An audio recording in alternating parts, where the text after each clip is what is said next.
Alrighty. In that case, first of all, we're gonna say hello to the people watching the VODs on the YouTube channel. Hello, hi.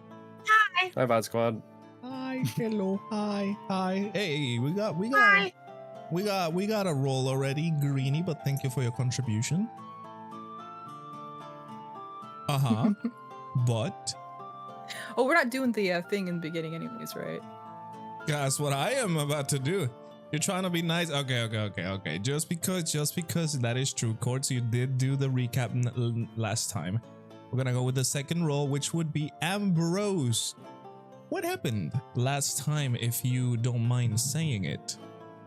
Hi, hello. Prepared person. Yes, I do have my notes up.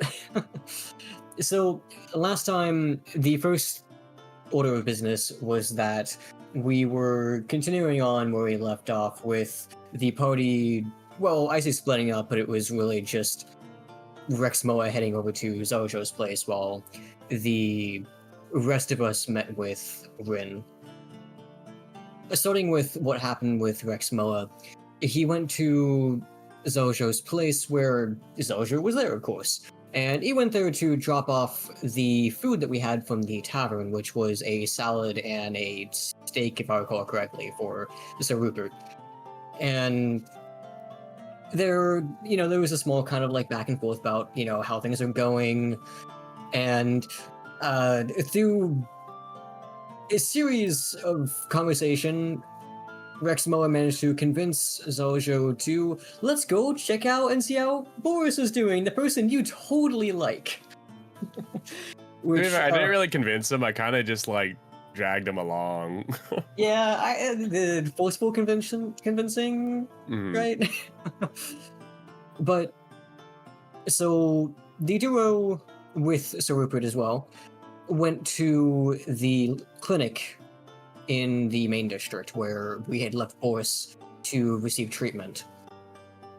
And over there, though, as they were getting ready to enter in, there were some strange noises coming from within the clinic that made Rexmoa a bit on edge. So checking through the window, something was happening. It looked like some of the inside of the clinic had been destroyed. The actual doctors were running around, and it seemed like something was attacking the inside. And when he opened the door, sure enough, while a couple of the doctors were able to escape, Boris attacked Rexmoa, who now was, instead of just having that small, like, bruised and kind of obviously infected wound, that bluish flesh, it had now begun to cover his entire body and is obviously taken over what was left of his humanity. And with that, Rexmoa had no choice but to defend himself, and did a pretty good job, honestly, all things considered, considering he didn't even get touched. And while he did try to restrain Boris, it didn't work out very well, as whatever this infection is, whatever this disease, curse, or whatever you want to call it, the moment that Rexmoa had done his job to restrain the creature and think about what to do next, it was bubbling so much and also turned into almost like a pile of ooze. And I can't really say ran away, more like slimed away towards the towards the Grey District, where it escaped into the water below the bridge. But it would seem that there were no other casualties or injuries as a result of it. It seemed like, due to Rexmoa's timing, everyone is okay. At least that's what it seems like. I hope so. Back with the rest of the party who met up with Rin, we gave her the viral blood from Boris, as well as the biopsy sample of the infected flesh. And the conversation we had with her wasn't anything too specific, mainly just, hey, we got this. Oh, this is how the town's doing right now. Nothing too special. We're really just handing off the stuff to him. And after that, the party, thanks to Rin, kind of came to the conclusion that, Rick's kind of gone for a while. I wonder where he is. And so we head to Zojo's, where Zojo is not home. And that kind of worries the party, but Sir Rupert is there. So we do the normal thing and break into his house. Obviously the correct solution. There was absolutely nothing wrong with that, It's just what every D&D party does. And breaking into the house, we checked around a little bit. Well, he wasn't there, the entire house was dark. We checked around the building a little bit, went into his bedroom, where we saw a picture of seemingly the woman that Boris told us about that may be Zojo's girlfriend. Who knows? The biggest thing we noticed is that she had an amulet around her neck that kind of caught our attention. But other than that, we decided to head back out, and not wanting to leave his house readily available to anyone who wants to break in, we had she arcane lock the door. And during this, we also had the very good idea of using sending to speak with Rexmoa, learning that he is okay, but something had happened. And so we head over there with Sir Rupert, and once arriving there, we found out that things are, something happened, the whole boar situation occurred, but the doctors are probably okay.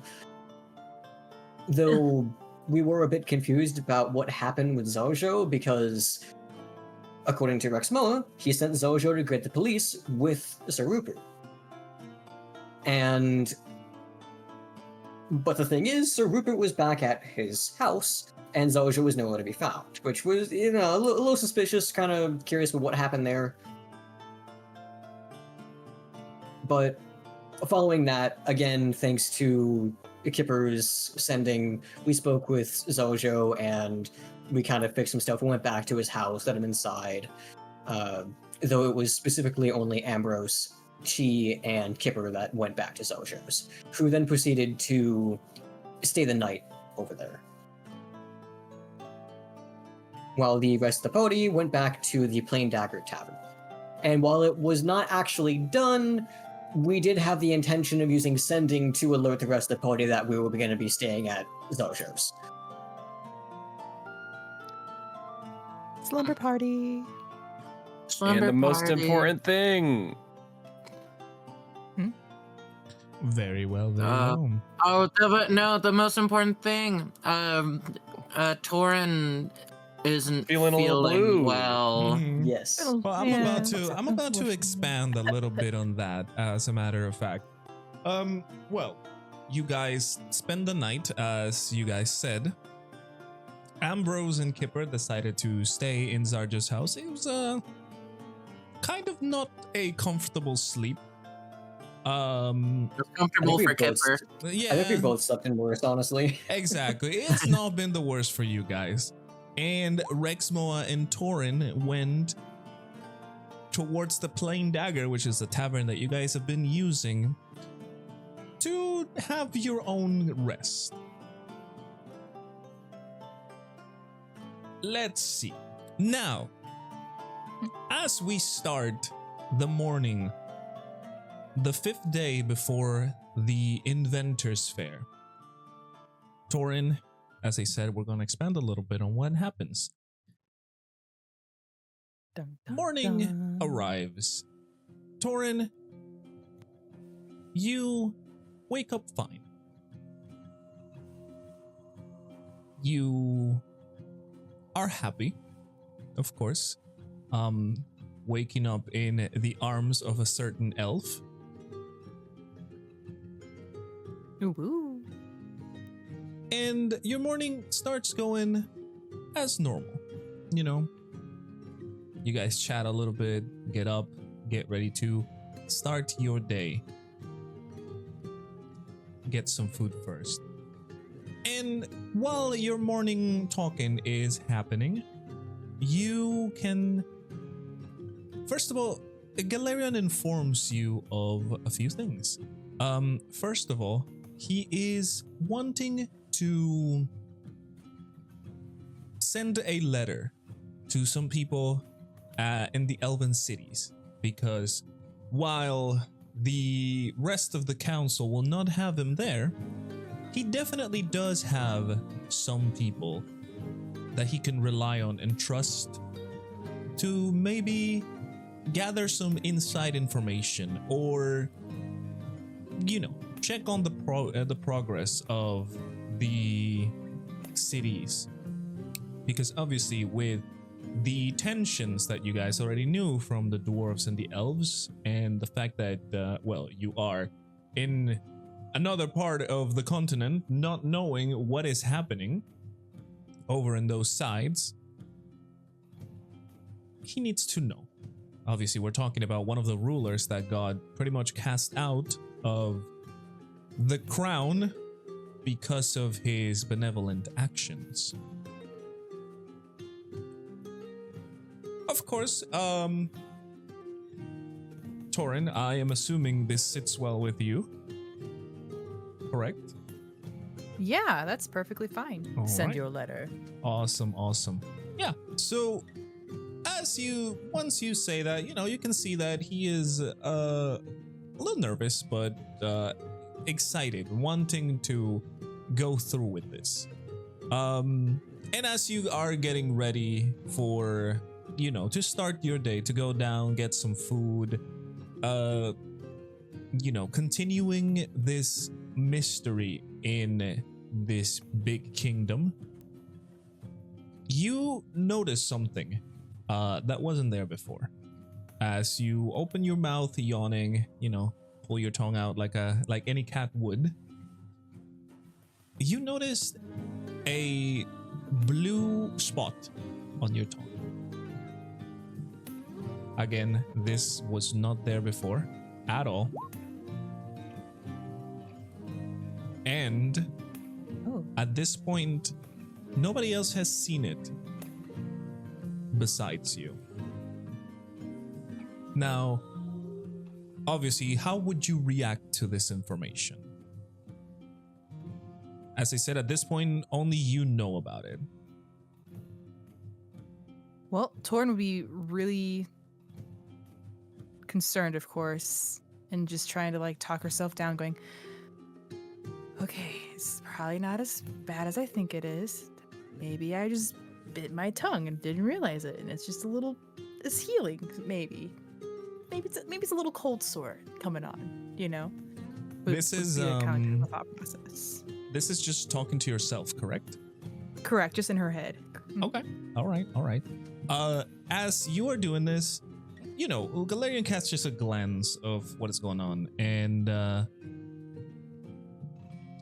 you know, he comes back, you know, gives you a hug and just kind of reassures you a little bit, because you seem a little stressed about things. And of course, he would ask you, what's going on?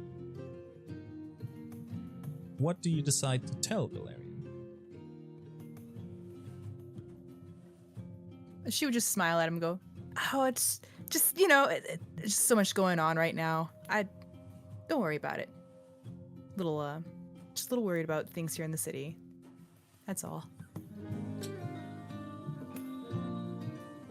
With this, Galarian would just kind of nod, give you some affectionate gestures, and continue along, you know, getting ready. Once he's all, you know, cloaked up as he usually is, he would, you know, wait for you to finish and then head down into the Plain Dagger, the area where the food is served, the more of a tavern side of this inn. Which, of course, once you get there, you would find Rexmoa and you would, you know, reunite together. In the morning, as I said, you guys have a little bit of an upkeep cost, because obviously you're staying at an inn and you're eating. If I recall correctly, it's been 10 silver this whole time, so we're not going to change that.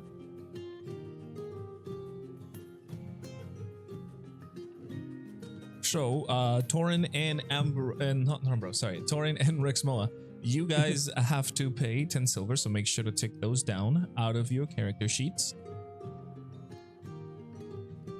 And do you guys want to talk a little bit or do something before heading out? Because we're gonna go with Kipper and Ambrose next.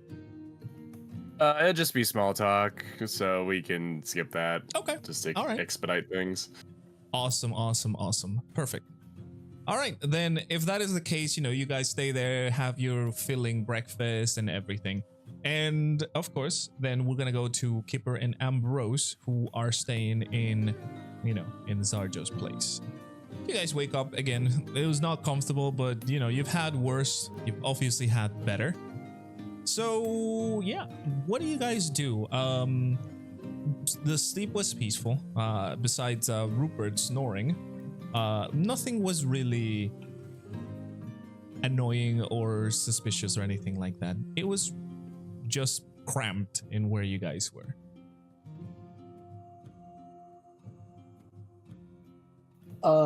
Well, it's already happened once, so I kind of imagine what happened with Ambrose and Kipper is that we started like laying down like somewhat nearby, and then we just kind of like ended up in like a sibling huddle. Right. Yeah. Okay.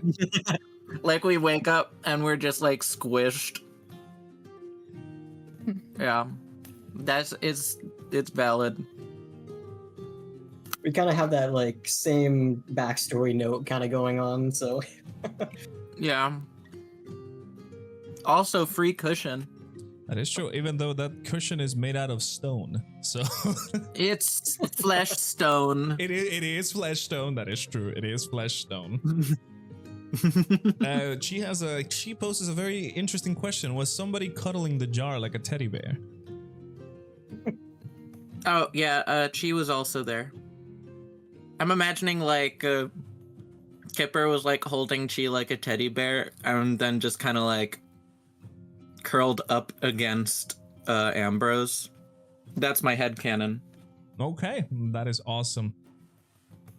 So yeah, I mean, once you guys are up, obviously Zarja would go up a little bit later, because obviously that man does not get up at like the early times in the morning. So you guys would notice that it is pretty usual. You would see him with like a sleeping garb, just kind of groggy from the night after. It was after all pretty late when he got locked out of his house and had to wait for somebody to open said house. I wonder what happened there. Yeah, I wonder what happened there. But eventually he does get up and goes over, says hi to everybody, and goes over to start making some simple breakfast as well. Obviously 3 portions because he has guests. So anything that you guys want to do at this moment?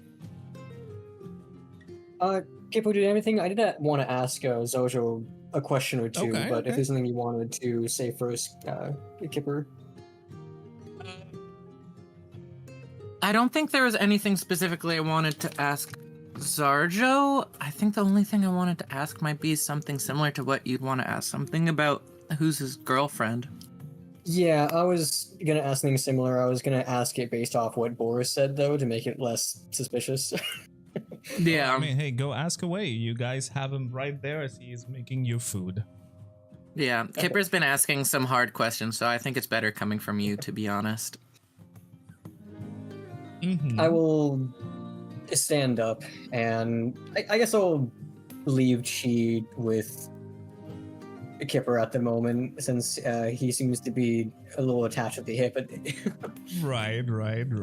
And I'll kind of just like offer to help Zojo prepare some stuff. And assuming he accepts me helping him a bit, I'll just kind of, after a few moments of just like hopping around, I'll ask, Zarjo, I was just curious. When we were speaking with Boris, he mentioned that you had someone else with you, a woman. I was just wondering why I don't see her around.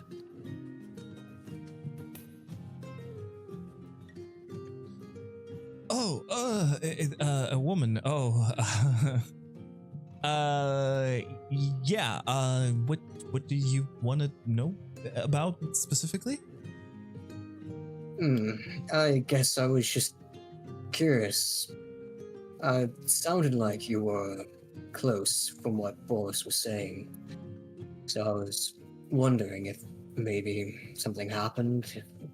You know, just why you seem to be kind of alone besides us around. Well, it's a little bit of a, it's a little bit of a long story. I know her, of course. You can say we're good friends. But she's she's not really around too much anymore. I assume just busy by the way you say that. You could say that, yes. Yeah, busy is appropriate, yes. So, well, I see her very rarely, and yeah, I mean, we keep in touch. Right. Well, I was just curious. I wasn't trying to pry or anything like that. It just seemed from what Boris was saying that you were pretty close, and I haven't seen her around you at all, so I was wondering if maybe something bad happened. Worrying, I guess.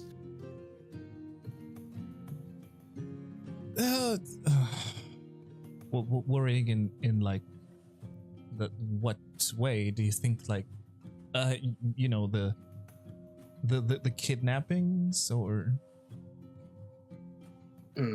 Something like that. Mainly, I know we haven't known each other long, but I don't think it's wrong of me to worry if someone close to you had disappeared for some reason. No, not that I know of. Really, I'm really not close to a lot of people. Kipper, like, oh, sorry. I was about to say you might be able to tell. Kipper, like, chimes in from across the room. Don't mind us, we just get attached really quickly. Yeah. I understand. Besides this group, I'm not really close with anyone either. Besides one.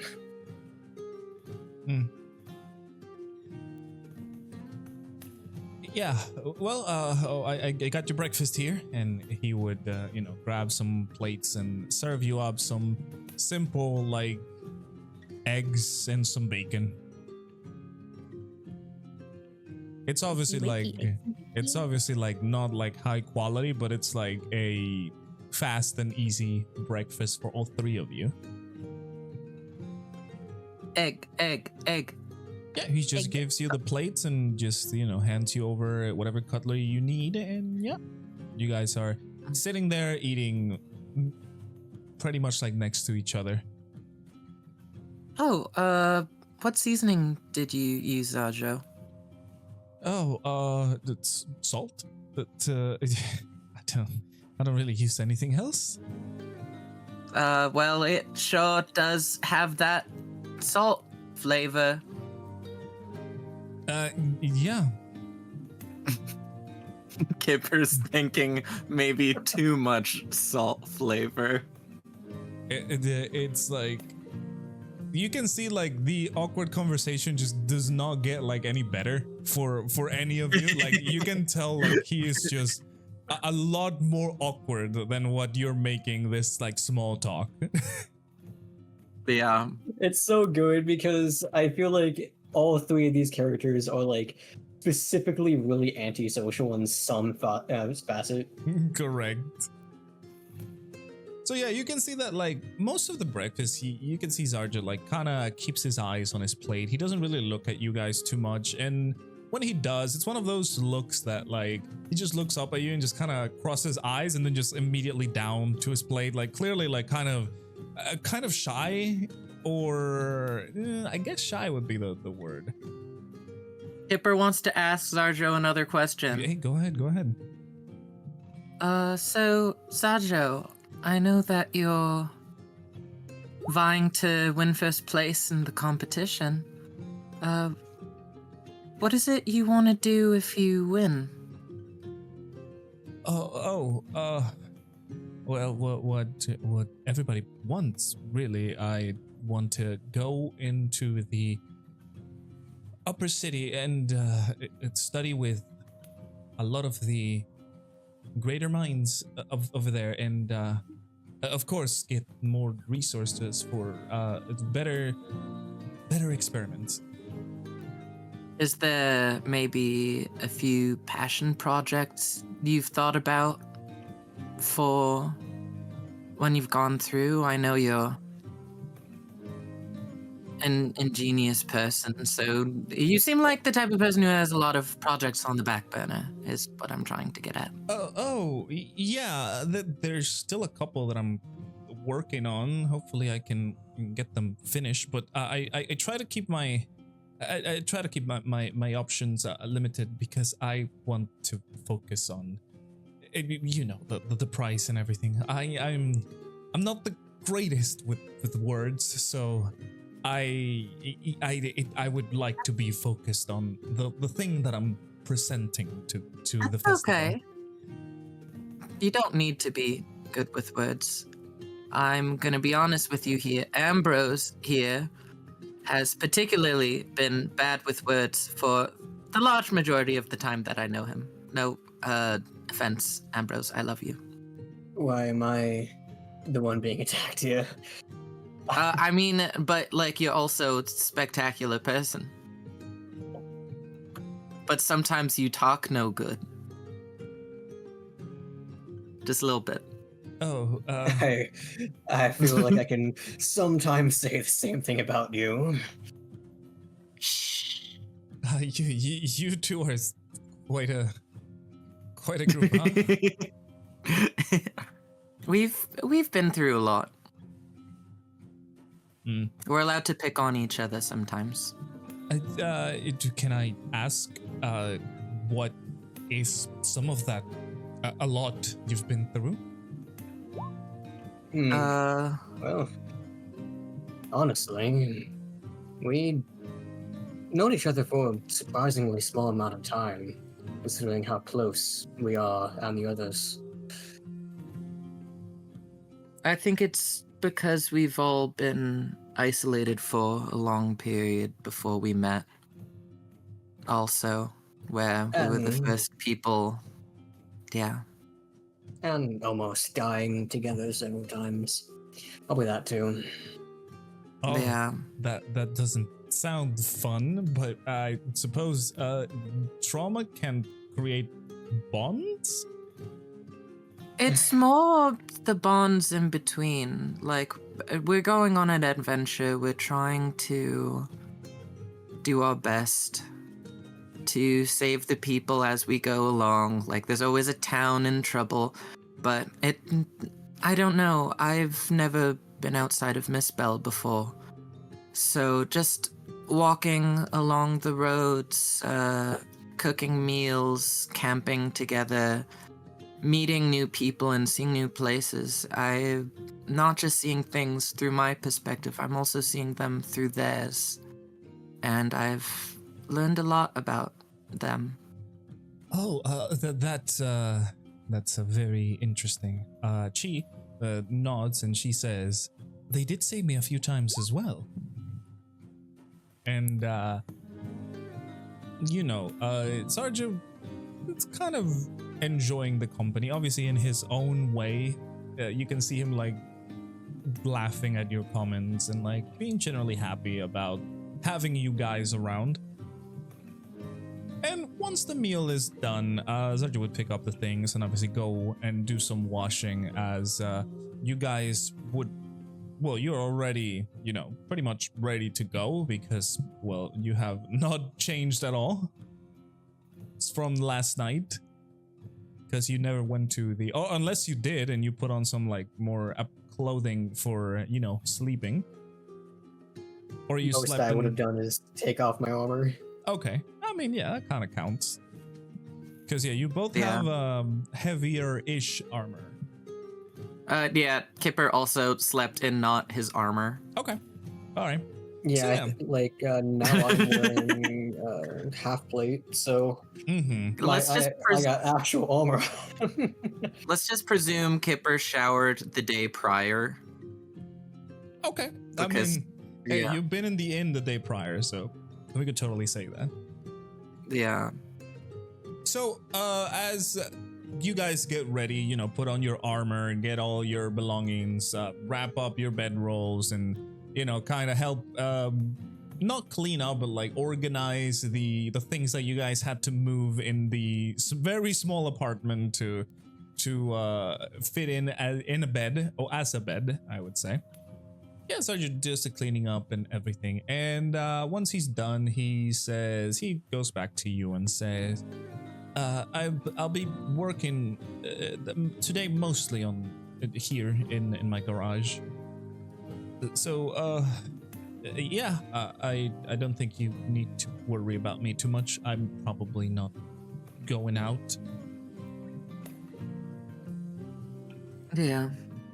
Well, you can come to us if something happens. Yeah, and I can try and send the dog as well.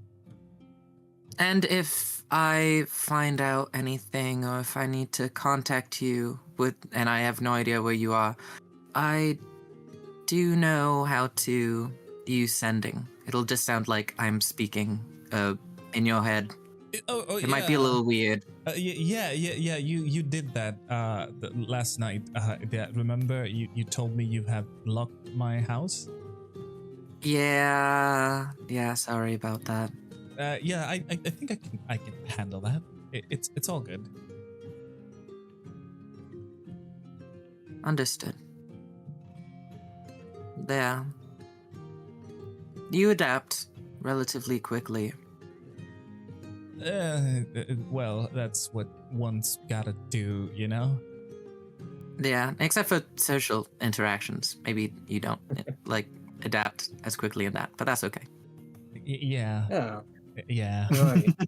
I was kind of curious. Were you born here? Oh, yeah.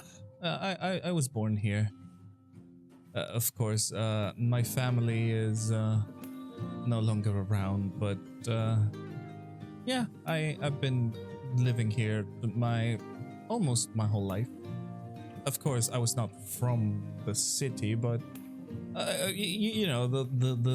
little towns around the kingdom, and well, by the end, when I decided to become a tinkerer, I decided to move in here, of course, to further my studies.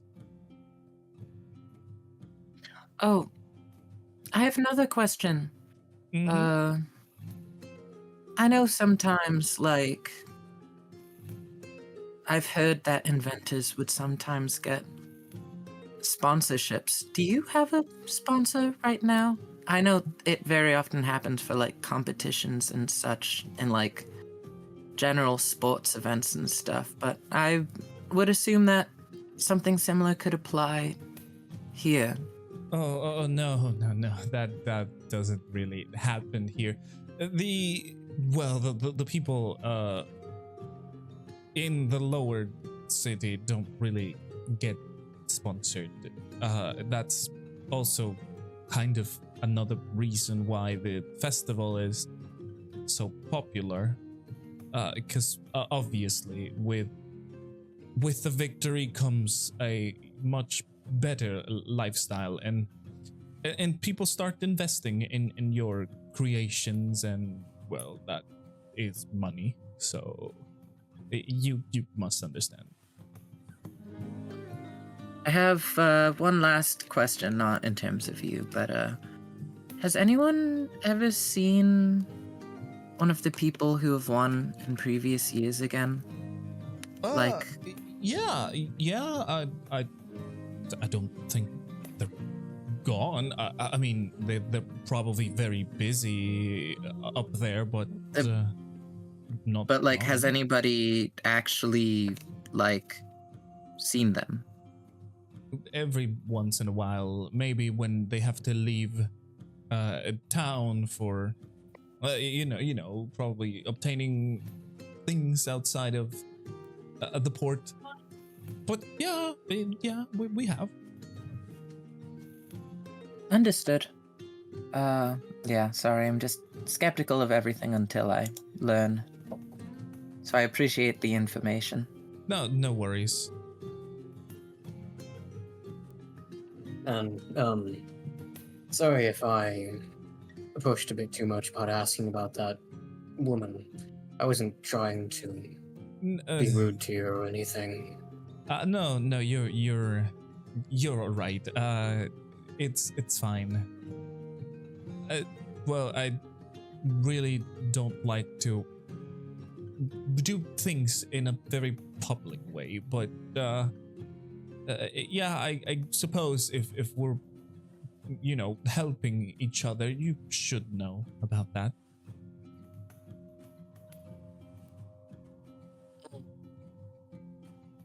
Right. Like I said, we're happy to at least keep you safe from anyone that might try to bully you. Yeah. Or any of the other strange things that are happening in this city. I just fear you might be within an area that is currently a focal point of these problems. Yeah, that's why I tend to not go out of my house too much. So, yeah, I mean, I'm sure I'll be all right. I'd hope so, at least. If not, well, I can try and contact you some way. But Yeah. Also, you have a dog. If you I need do. to get out of the house, only yeah. do it during daytime. Yeah, I saw what happened last night, and it was not fun. My stomach just doesn't feel good thinking about it. I'm really sorry you witnessed that, especially considering you knew the guy, even though it wasn't necessarily the best relationship. It actually did look like he was looking to turn over a new leaf. So I'm told. It's fine. I really don't want to think about that. Do you guys need anything else? I don't think so. I think we're about ready to head out and meet with our companions. Right. Then I wish you the best. And as I said, I will be in my workshop. Yeah, just knock if you need something. I will make sure to pet Rupert, and I'll tell Rupert make sure to keep Zaljo safe, alright? Rupert is eating the leftover food that was, from last night. That Sarjo had, gave him now. Very good. So yeah, he is fine. And you see that the man just kind of, escorts you outside of his house, and he just goes in, and you can see through the window of his house where he goes to his workshop. And now, what are you guys doing? Oh, she will ask Ambrose if he can reattach her to his waist again. Yes, we'll do. Alrighty, so Cheese Jar is now attached to Ambrose once again. Perfect. So, you two, what are you guys doing now? I will look over to Kipper and say, well, I think we should head back to the group.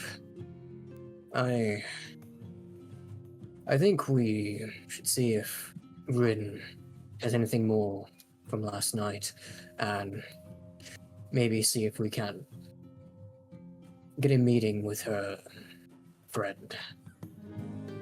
Think so too. I think honestly it's also incredibly important for Rin to know what happened last night after we left, because the rate at which he changed, that is of concern.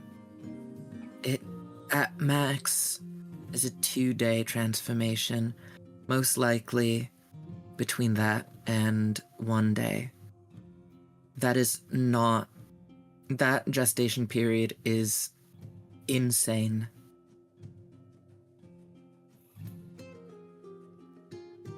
I will look over towards the Grey District. Given Kipper's pretty good perception, even with me being a little bit taller than him, it's pretty obvious that I have a rather solemn expression on my face as I look over, and I will say, yeah, it's concerning to say the least. I wanted to ask you though,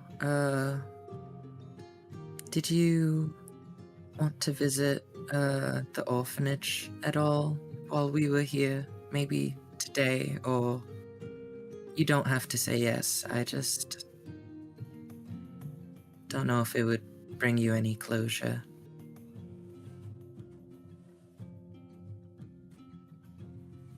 I will stay silent for a few moments. That those energy lines that go over my skin, they pulse a couple of times for draining of most of their color. Similar to when someone kind of goes ghostly pale. And I'll kind of just slowly look down at Kipper and I'll say, I'm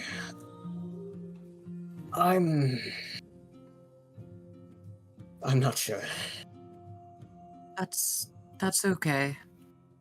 There's a good amount of days before the Inventors Fair, and even if you decide not to, you're still doing a good deed. It'll affect them positively. The children, not the nuns. Obviously. No one cares about them. Wahahaha. To be honest with you, I have been thinking about asking to go over there. Not for that reason. I was just thinking that maybe the Mother Superior might know something about what's going on in the Grey District. If you think she's a good place to start, then we can probably do that. Relay it to the group, and I don't know if we're going to meet up with Rin earlier in the day or at night, but I should probably still use the sending stone to let her know. She would look The at gestation Ambrose period. and she would say, if you do, know that we'll be there to support you. I appreciate that.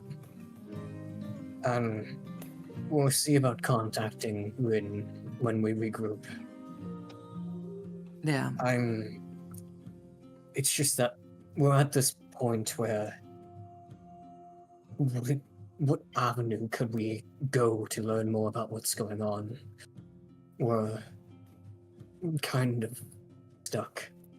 And Mother Superior, she's been in the Grey District this entire time. She's the only one I could even think of that might know something besides trying to somehow get acquainted with those. And I kind of go quiet here as I say this. Those druids. You know, kind of like looking around, making sure no one hears me say the druids. Okay. I don't say shadow druids, but I do say druids. But Okay. I think that's enough for Kipper to realize who I'm speaking about. Okay. I agree. I think my fear is the only people who know what's going on are not going to be very hospitable when it comes to information or just being genuinely kind human beings. There's something strange going around. This just feels like a web that's like incredibly hard to untangle.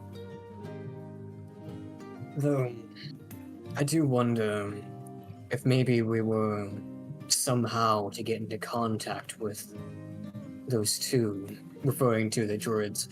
I wonder if maybe we could convince them to walk away.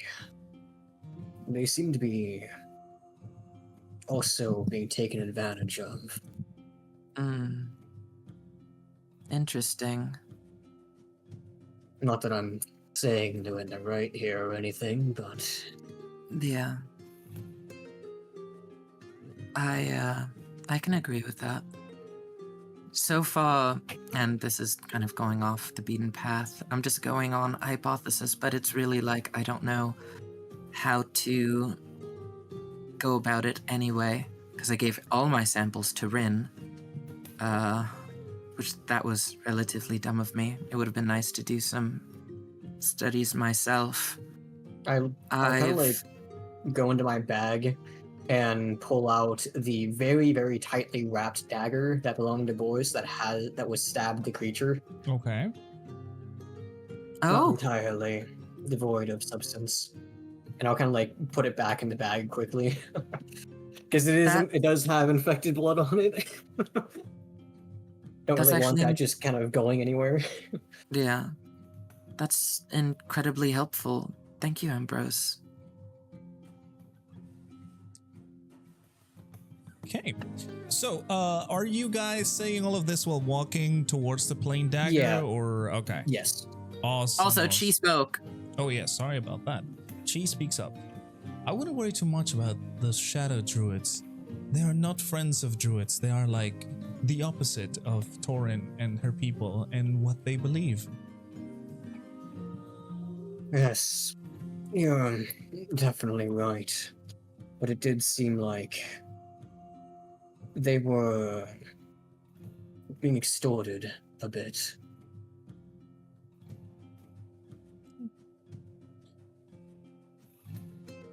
So at this point, you guys would have come back to the main district, obviously headed towards the plain dagger, and enter the place just to meet up with the rest of the people.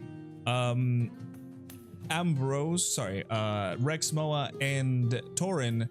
Well, Taurin, you already know this because Galarian already told you, but Galarian would have convened with you, Rexmoa, what he's intending to do, the letter that he is about to send, and all of that. And as he's speaking about all of this, Ambrose and Kipper get to the place, and he immediately stops talking. He just cut off immediately. That thing. And just kind of, says hello to everybody. You guys get together again in the table after you, Rexmoa and Taurin, have already had breakfast and all of that. She calls out a good morning for all of them. my question is, so are we sitting at a table? Yeah. Can we eat Okay. blueberries for breakfast? No. I mean, I guess. I mean, depends. If you order that, What then is sure. what is on Wait, the so Taurin hasn't told anyone, right? Taurin has not told Yeah. anyone. Yeah, can we eat blueberries for breakfast? but you'd have to ask as Rexmoa. Okay, I'm gonna use my powers of improv to just change the canon. Water's blessings, Kipper and Ambrose. We were just enjoying this blueberry salad that the dagger's been serving for breakfast. Look what it does, and I stick my tongue out, and it's blue.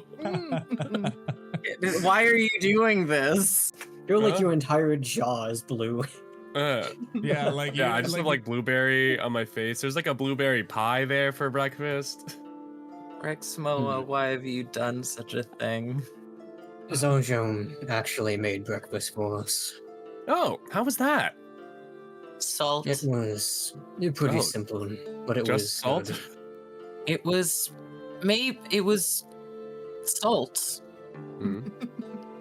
Well, you can Oh, have some of oh. these blueberries pie and blueberry cobbler and blueberry How- salad. For some reason, there's where- just a lot of blueberries here. Where did you get the blueberries from? I guess it's just in season. What Sorry, season? me and is Galarian were this? talking business. You know how it is, Ambrose. And Rexmoa gives him kind of like a awkward, like sad look over there. I just realized, kind of what season look are we down. in? I don't know what season we're in. Going towards winter, would like Blueberry that's the thing, season. aren't we are Perfect in picking the season. fantastically convenient blueberry season.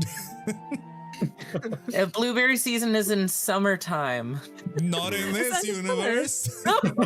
Not in this universe. In Dang. Crenia. ZJ's will if he could You know, decide when they get blueberries sweeter are when good. they ripen in cold climates. Of course. Winter berries. Yeah. Don't you know? Winter berries taste like winter green. Anyways, did you all discover anything or anything happen with Zarjo during your stay? I take it was rather smooth, aside from breakfast, perhaps. This place is a little small, but nothing that I think the two of us were not used to. Yeah. I asked him about that woman in the boss spoke about. He wasn't too vocal, but seems to be a close friend of his that he hasn't been able to see much recently. He didn't go into specifics why. Hmm. And I know you didn't get scratched at all yesterday, Rexmoa, but you're not feeling any weird symptoms, right, are you? No, I slept quite nicely last night. What about you all? And I just gesture at the table. I kind of I'm- energy lines kind of go a little bit like brighter gold. Galarian kind of smiles and says, "Oh, everything's fine over here. Sorry if I had to cut my conversation short. Ambrose, you may understand these are issues I cannot talk freely until we are sure that, you know." It's all right. I understand. Were you able to find someone to tell you if you're still intervened or not? Not yet, though. Rin did say that she has someone that she might know that's knowledgeable about scrying, so maybe I'm- getting a bit closer with Rin could help. Yeah, I might ask for some quid pro quo, because so far it's been mostly us giving information. I don't think Rin's taking advantage of it, but I would like to see some positive initiative from her part. Maybe it's just taking her a bit of time to get what she needs or what we asked for. But Yes. I was talking with Kipper and Chi on the way here. I was thinking we could try to use the information we know about what happened a couple of nights ago in the Grey District and try to use that to learn more from Rin and find out who her companion is. Yes, I could also exchange my encounter with Boris. I feel like that would be of value. She did say she was going to the quarantine district herself, correct?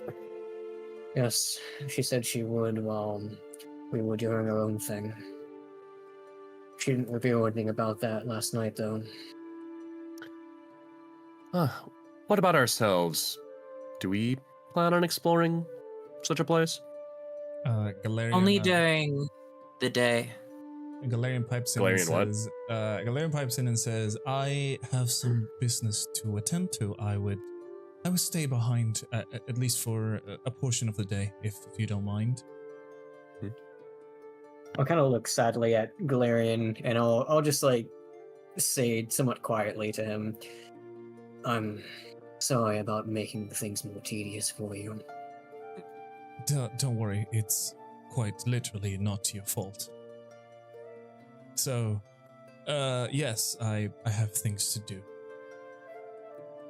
But I'll be sure to return here at the evening. I don't want any of the crazy things happening here to happen to any of us. Kipper's gonna like make eye contact with Taurin and be like, "Oh no, pretty boy has pretty boy things to do. Whatever will our maiden of the grass do with her time?" Maiden of the grass. But Thorin, she would just like look at Galarian and just give him a soft smile and go, "Well, see you later then."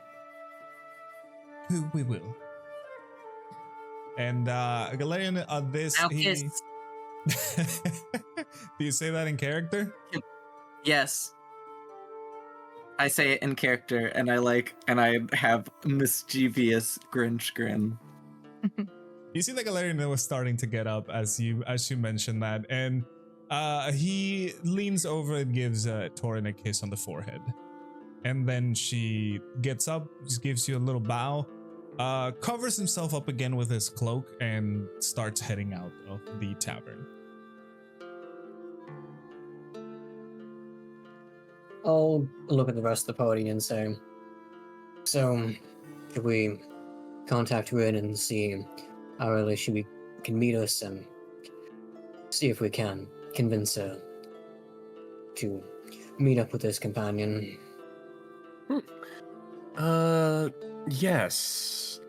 How did that stone work again? Was it one way? We don't necessarily have to meet here. We could meet her wherever is the quickest, perhaps. I think so. I feel like time is definitely of the essence. Agreed. Well, let's make tracks. Time is important, right? Yeah, it is. Huh.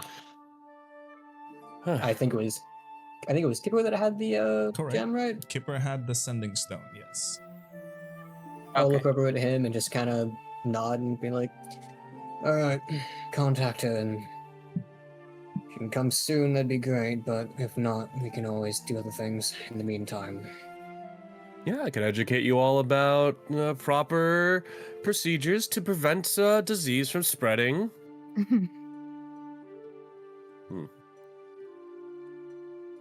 So- Some cultures, they stuff masks with herbs. You can say your thing. Then you guys, I'm assuming you guys Yes, get sir. out and, Alright.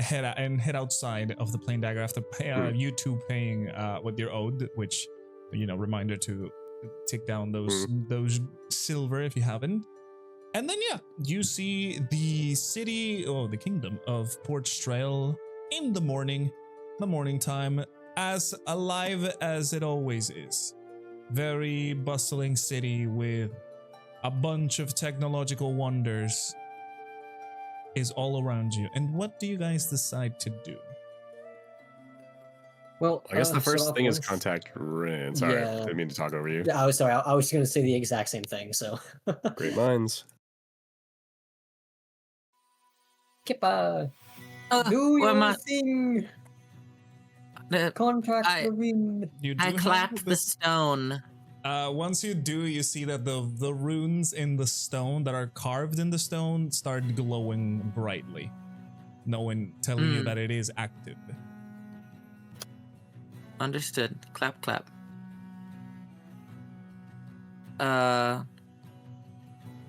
Is there a certain amount of words I can say into the thing? No, this one is unlimited.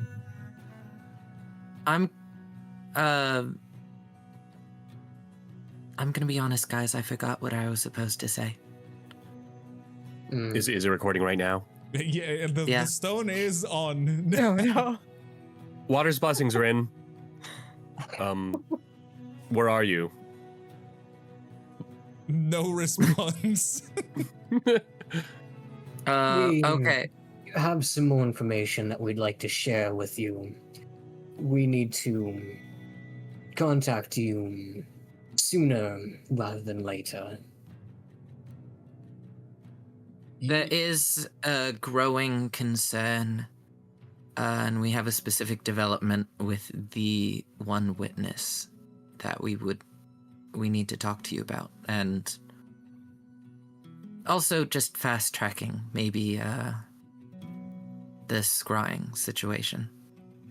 You see the stone grow brighter than usual for like a quick second, and then just completely turn off. Your message has been received.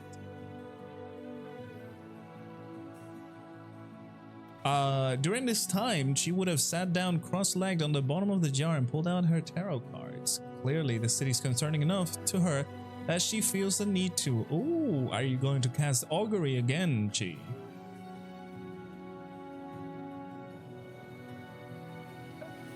She is indeed. All right, make sure to tick down those points. And as you shuffle your deck and try and get your cards, the first card that you pull off is the Tower. The looming tower in the center of Port Trail holds a lot of significance. Maybe even more than what all of you think.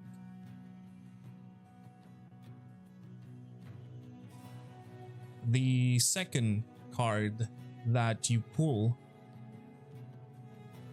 is the world.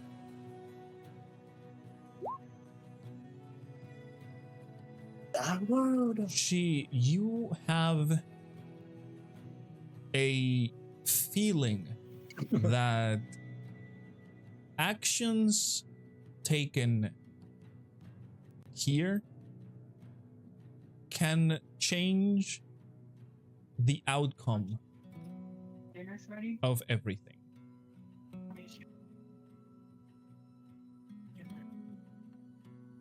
And the final card that you pull, Chi, is death.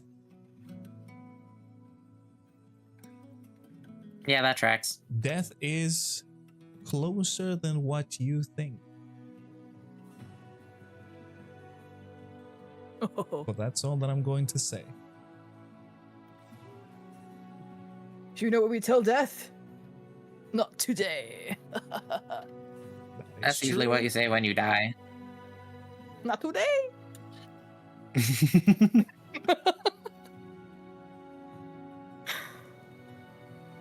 So, that is your augury. You feel the energy, the magical energy, fade away from your cards as you pull them, and they just become normal cards again.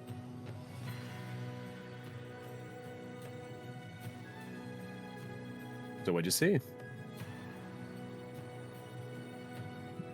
Wait, do we know? Do we like observe when she casts augury? Is this something that she tries to do in secret, or is she just like telling everyone as it happens? Well, she can't really like hide it too well, you know. Yeah. But yeah, I mean, you would see like Chi pulling out the deck, and you, especially all of you, the more caster type, you would feel the arcane energy surging into the jar. Of course, the cards are revealing things to her.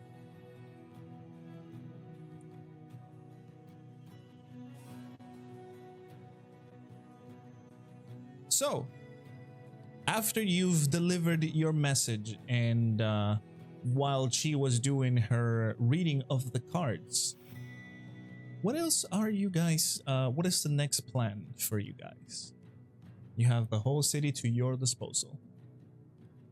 And a ticking timer.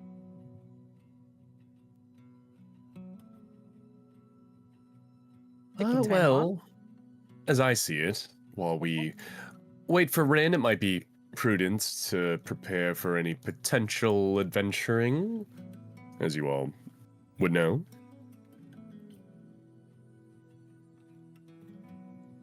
Yeah, so for now, as I said, you guys can explore a little bit more in town. There is the main district. You already kind of know most of it. There is the Scholars District, which has the more of the workshops of the place, and obviously the Arcane Academy. And there is the Grey District, which one of the people in the party has some things in there, and the quarantine zone located in the Grey District as well.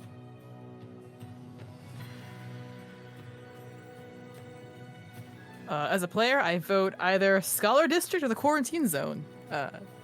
Okay, so me speaking as a player, my thoughts were Rexmoa's personal motivations are he either wants to prepare for a potential quarantine district adventure, or he would like to find Boris's cousin. Okay. I mean, you guys, the quarantine zone is there. Like, it's not going to really go anywhere. So you can go there if you desire.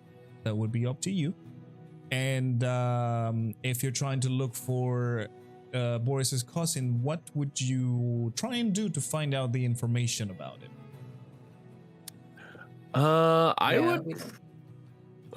I'd probably ask around for some other like notable contenders in the Inventors Fair, given that Boris thought their cousin had a fair chance of winning if it weren't for Zarja. Okay. Yeah, you would most likely be able to find all of these people in the Scholars District, because as I mentioned before, it is where most of the workshops in, I guess everything mechanical is being held in.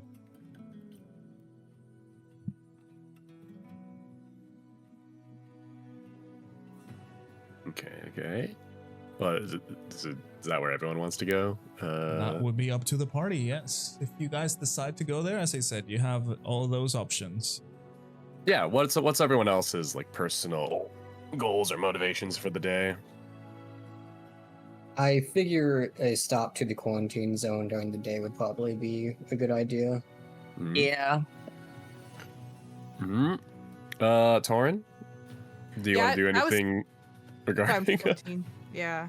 I would say either quarantine or the Arcane Academy, either to find some spells. Well, that's For a good reasons. idea. Mm-hmm. All right, I'll let someone take the lead on this conversation. Well, we have one more opinion, Kipper. Are you? What is everyone's general consensus so far? That's the whole conundrum. They're trying. No, not including I think me. the common denominator is everyone has an interest in visiting the quarantine zone, And Yeah. Rexmoa's caveat is that if we were to visit the quarantine zone, I guess like proper, as in like sneak inside, he would want to prepare beforehand. Yeah, I agree with preparing, like covering up. Yeah. Okay. Yeah. How are you guys looking to prepare? So as far as I could tell, this disease is spread by fluid exchange. I'm not sure what. Blood clearly seems to be the main contributor, and the more that gets into your system, the faster it occurs. Clearly with Boris, he only took, what, less than a day to fully turn? He did have a chunk of flesh bitten out of him. You know what this reminds me of? What would that be, lad? Usually, when it comes to viruses, they take multiple days to go through a person's system. Even the most deadliest ones, they don't just immediately.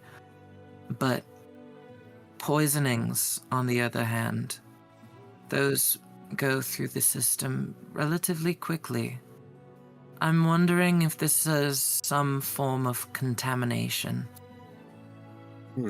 Something having to do with the mining or the refining process of... Interesting observation. They happen to be the same color too. I've theorized mycelium mushroom stuff. I've theorized like vampirism, lycanthropy, viruses. I might as well go the route of poison at this point. There were those very particular growths coming out of Boris when he was fully infected. I think you might have a point there. Either way, everyone, if we wish to wander even around the quarantine district, I'd say cover up as much as your skin as possible. Be careful what you breathe in. Perhaps there might be... Well, there's plenty of clinics around. Perhaps they might sell some equipment we can use, or a leather worker, or maybe a butcher, even. An apothecary. Or, maybe since the districts are at quarantine, perhaps the local police force or local governing body has some kind of medical ward we could check out. So, We should. do you think a cure is possible? Well, when I talked to Zarjo, granted he was in quite the panic, he didn't seem to think so. Which, I mean, from Zaja's point of view, I don't fully know his perspective on life, but he doesn't seem very trusting of other people, so I could see him being more of a pessimist when it comes to generally people. But usually inventors are optimists when it comes to the things they can make. Also, I guess it's really not his field. Yes. Well, even your magics, when you tried to cast them on Boris, they didn't seem to have any great effect, did they?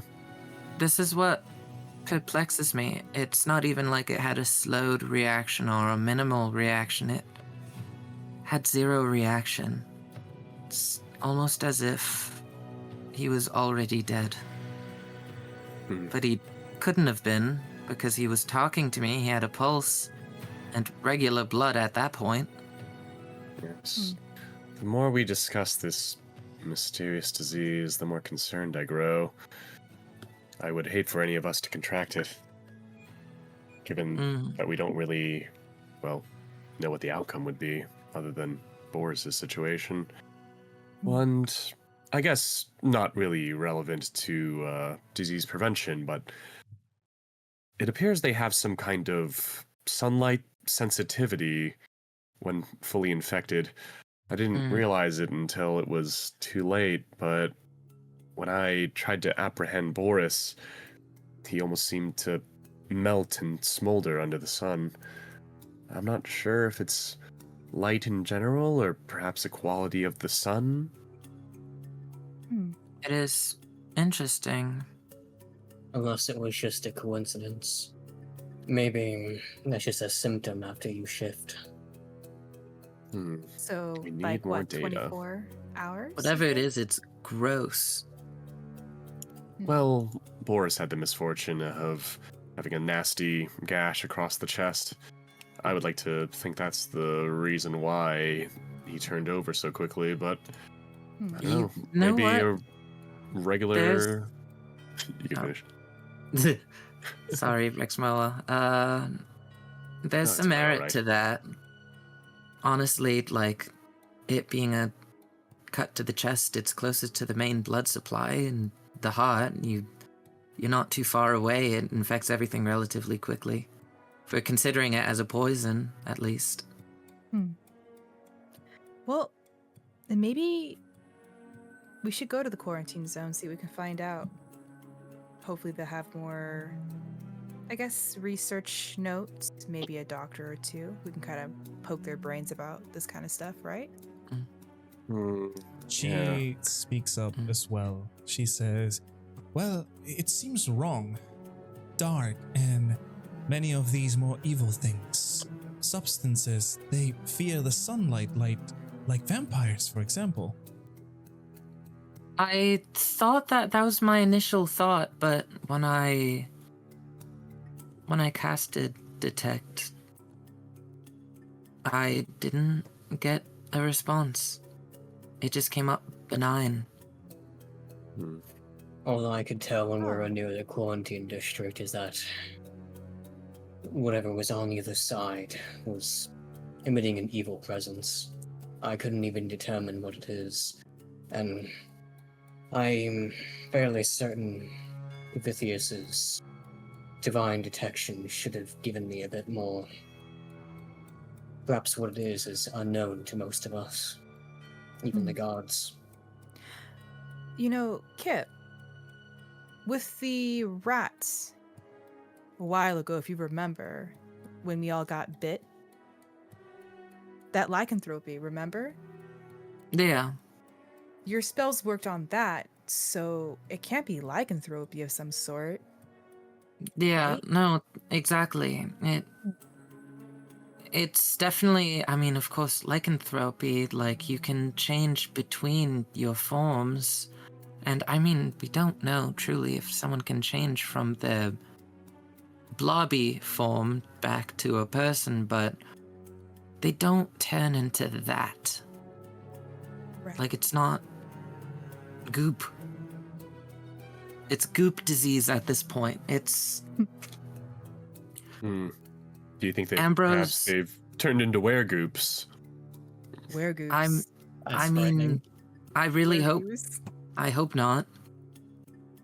But it seems like both Chi and Ambrose are detecting something bad. I don't know why I'm not detecting it. This gift I have is a bit different than what you have, I'd say. You can figure the more, I suppose, magical inclination of things. This is determining is simply whether or not what's around me is inherently evil and unjust. Then I'll defer to your sense of judgment. Also, we're having this conversation as we walk towards the quarantine district. Yeah, I was about Yeah, to this say. is it. Just assume every time we're talking, Yeah. we're walking Okay. to some place. Yeah, and I would also like to add that if we happen to pass by the same bridge where what remained of Boris jumped into the river, I would like to stop by there. You definitely would, because it is one of the bridges to access the Grey District. As you know, there is one waterway that just kind of splits the districts around. So this one is from the Grey District. It is connected by small bridges that would lead into it. So yeah, you would definitely go through this bridge. What do you want to do as you are in this bridge? I would just like to look over the water now that it's daylight out. Okay. Are you looking for anything specific? My Rexmoa's thought process is that whatever remained of Boris was trying to get somewhere, Mhm. and if it was trying to get into the quarantine district, why did it jump into the water? Aside from perhaps to escape, because that was the behavior of the previous infected that we encountered as well, is that they wanted to get back to the quarantine district. Right. I would say, and without making you roll for anything, I would say that you only see the waterway as it is. Like, there is nothing out of the ordinary.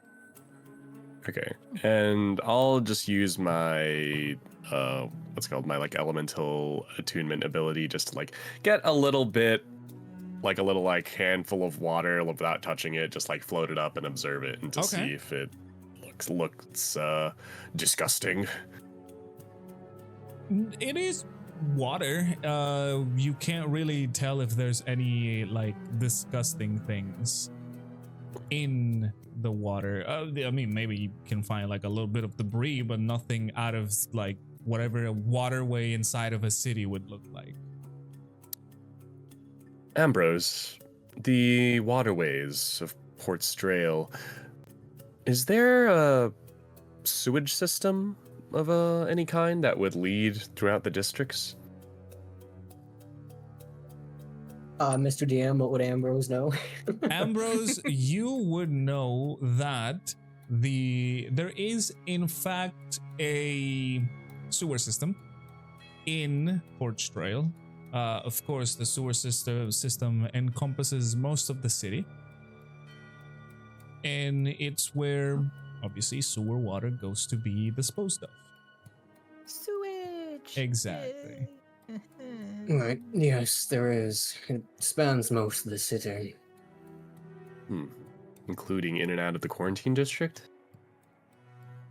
DM answer, yes. It goes through the whole place. Yes, I believe so. Oh, well, I'm not saying we have to go there now. I assume most of you took a shower, but something to keep in mind. And we can keep walking towards the quarantine district. Yeah, as you guys arrived into the Gray District, let me check something real quick in my notes. Perfect. All right. Yeah, as you guys arrive into the Gray District, you start heading towards the area where the quarantine district, the quarantine area would be. However, let me change the scenery here real quick. Let's put this. However, as you are approaching the Gray District, you hear a commotion coming from the other side of the quarantine zone. As you guys turn around to see, you notice up from between the houses, you see a lot of magic happening. You know, small flares or projectiles of magic flying everywhere. You see small bursts of flame or a cloud of color, and it slowly starts getting closer and closer to your location. What's going on? I will prepare my sword. Okay. So That seems suspicious. yeah, exactly. Yeah. So you guys all prepare yourself for whatever incoming thing it is. You stand your ground, and as you guys are seeing how things are flying off, you see like things levitating out of control, or like what can only be described as magic missile just flies off into the air. You see, as you guys, as the thing that is causing this commotion reveals itself, it is in fact a child. a child that it is running away from something. You can see that he is throwing spells, casting things. And I want you, Kipper and Taurin, to give me an Arcana check, please. Arcana, Okay. Arcana. Yes, sir. Here we- Magic boils. There you go, sir. All right. Okay. Oh, we're both pretty Nice. good. You guys are Very pretty good. good. Okay. Both of you would understand that this kid is not really trained in magic. What he's doing, he's just kind of randomly throwing stuff, whatever he can conjure. He's using up his mana real quick. Pretty much, yes. You can see like he's just running away from something, kind of looking behind, looking in front, you know, distracted, trying to, you know, stumbling, crashing against other people, or maybe like, you know, hitting himself against the wall and just keeps going until he reaches you, where obviously he stops right dead in front of you as he sees you guys already, you know, battle ready, weapons out and everything. I think Kipper, like, very quickly turns to Taurin. Taurin, can you cast stealth quickly? Yeah, sure. Real quick. Let me get my spells here. Oh. Okay, are you Kipper's just, like, trying to Where's it? utilize. Pass it on trace. Yeah, that one. okay? That one, right? Yeah. And can we include the child in that? I would say that yes, if you guys want to, you can totally include the child into this. So Taurin, you cast Pass Without Trace, and immediately, as I said, this blur surrounds you and the child. The child is just like breathing heavily as he is just like kind of looking around, seeing how everything around him kind of blurs as he is included in this spell. All of you can see that this child is not wearing any sort of decent clothing. It is ragged.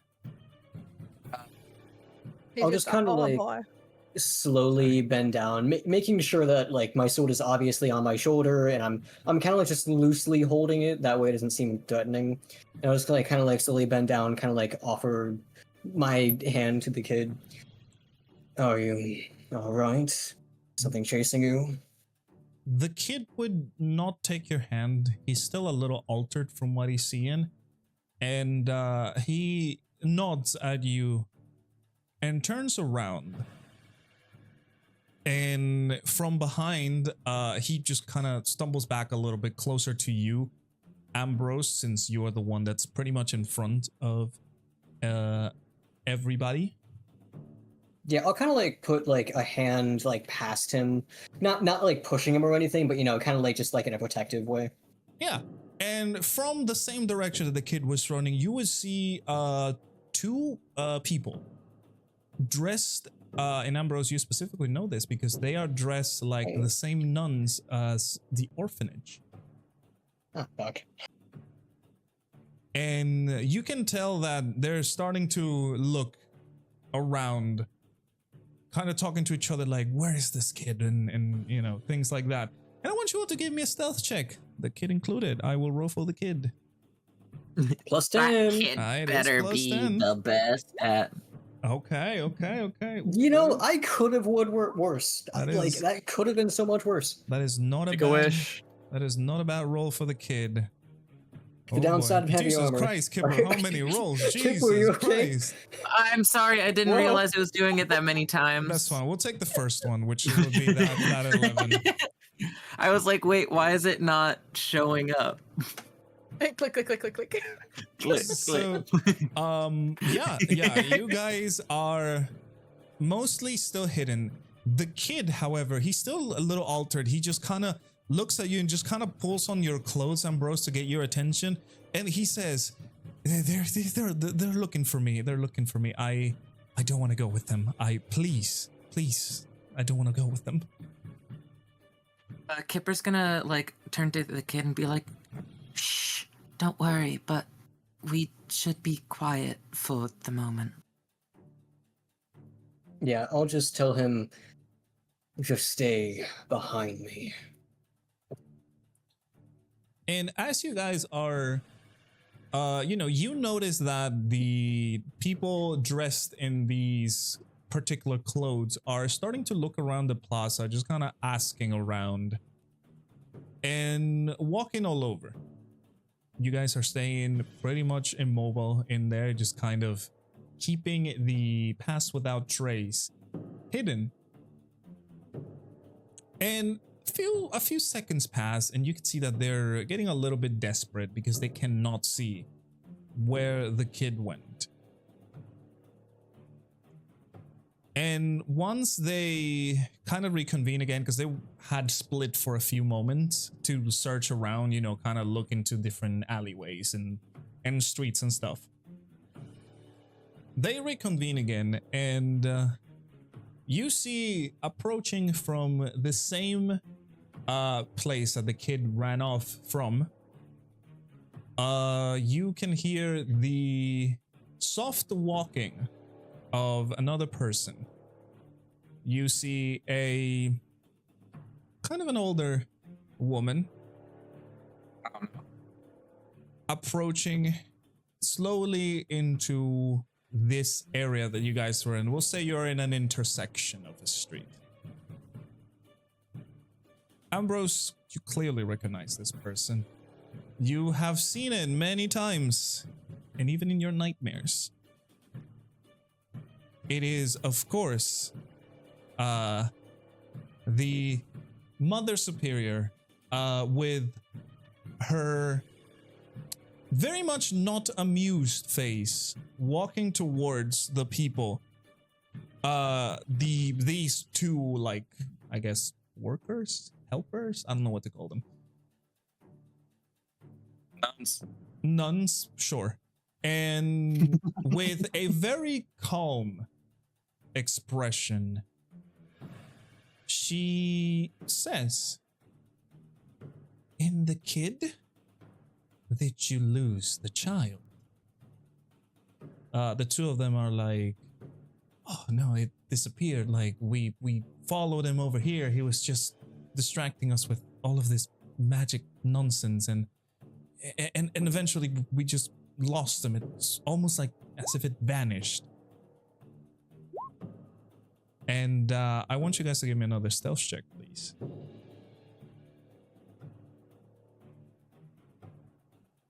Oh, Still plus 10, but that's scary. Yo.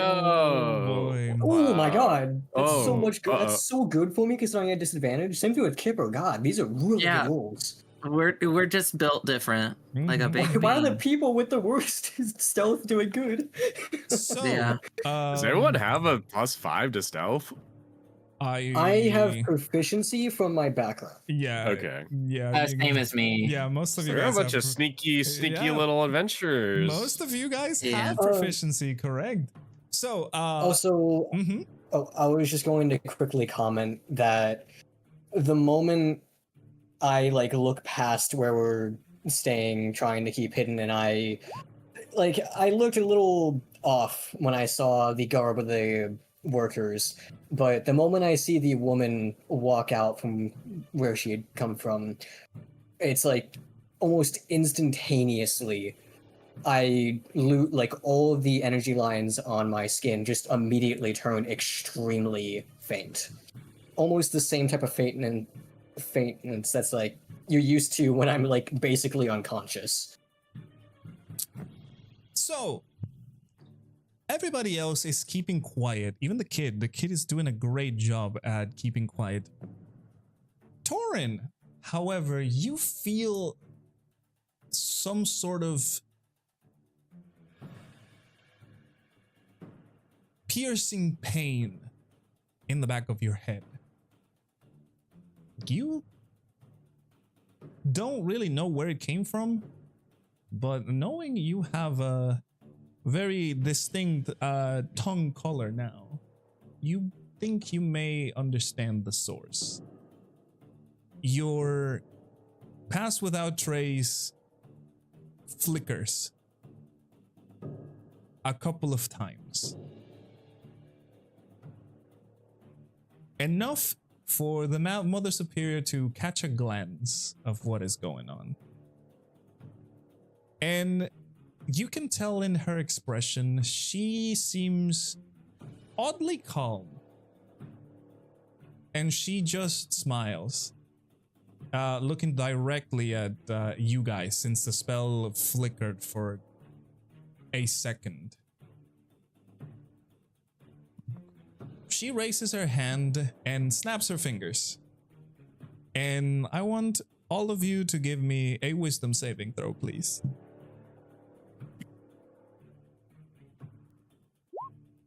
Okay, I'm pretty wise. Okay. Okay. Pretty good. All things considered. All right. Okay. Okay. All of you fail. Oh my god!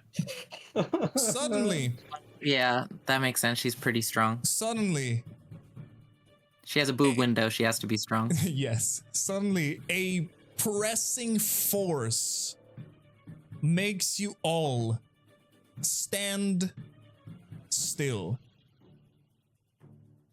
You feel your muscles tense, and you're trying to make a movement, but the pressure is so hard that it is not allowing you to do anything. You guys have been stunned. And as she lowers her hand, she gestures, as I said, with this calm and almost, I guess, not caring demeanor at the other nuns to go and fix this issue. As she stands there, you know, crossing her fingers, looking, as I said, not bothered by anything.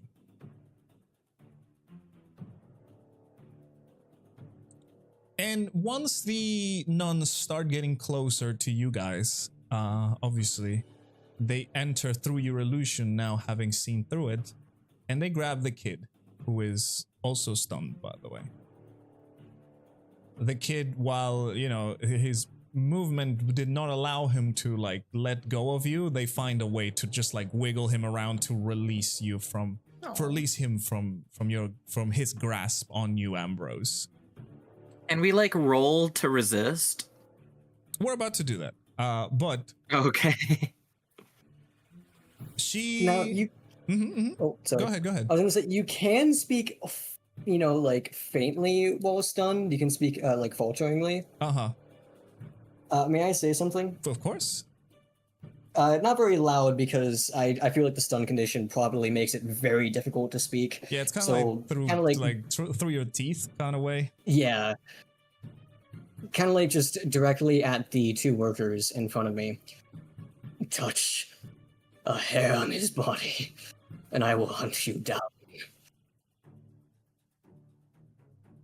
And as you say this, you see the workers didn't really care about this as they were taking the kid over to the Mother Superior, and she just shakes her head with a faint smile on her face. And she goes, "Look at you. All of you.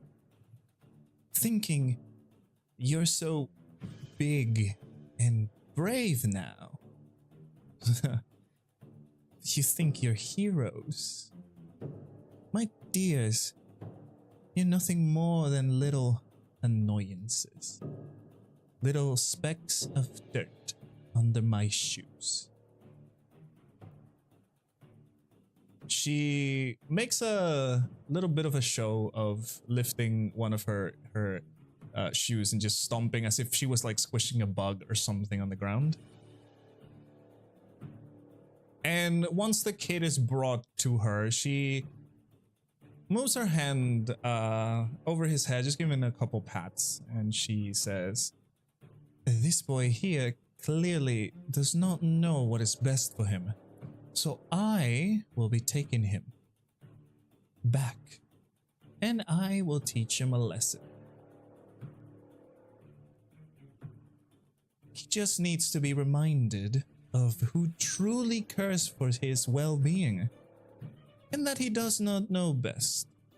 something you would do well to remember too. Her eyes stopping dead on Ambrose. And she My eyes kind grins for a of go moment. wide. She grins as she says this. This grin, however, not a normal smile.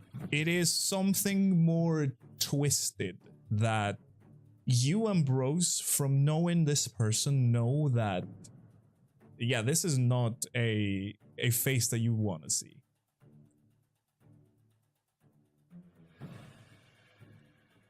And she orders the rest of the nuns to start moving the kid.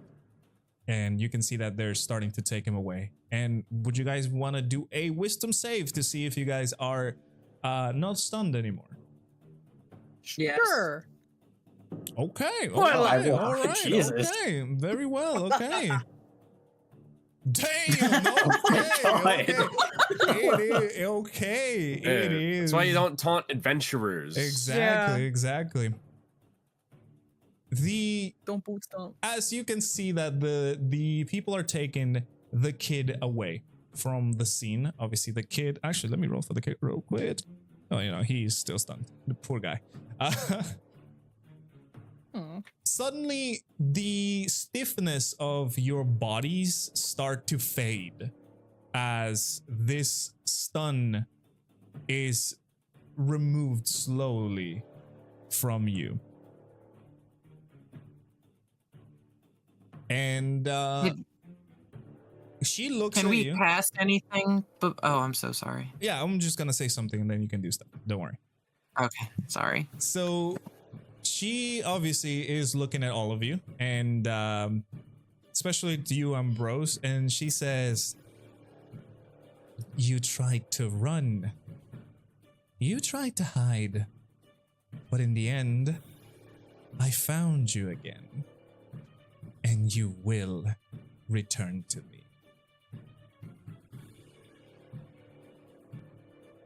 And now you guys are free to do one action.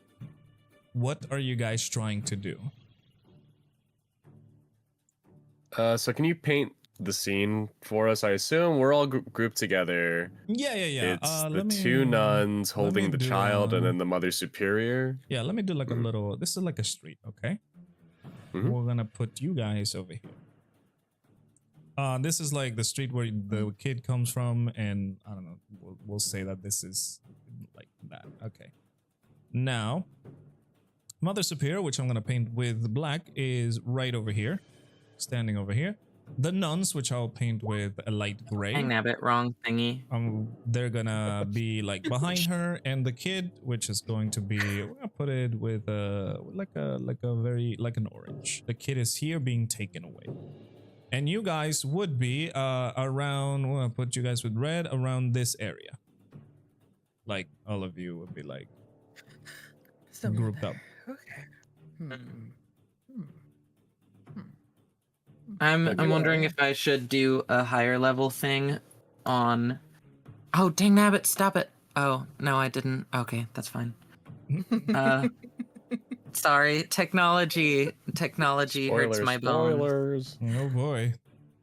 Yeah, as she mentioned, if you see Chi, she would be unconscious on the bottom of the jar. This isn't really dang an that. action per se, Okay. but I'm going to use my turn to do it. Okay. If you look at Ambrose, that like the energy lines on him, they are almost unnoticeable now. And I take a step back and another step. I am shaking. And the grip of my sword loosens, the sword will clatter to the ground, and I will stumble backward and start just kind of like slowly pulling myself and crawling away from Mother Superior. Okay. Not even grabbing my sword.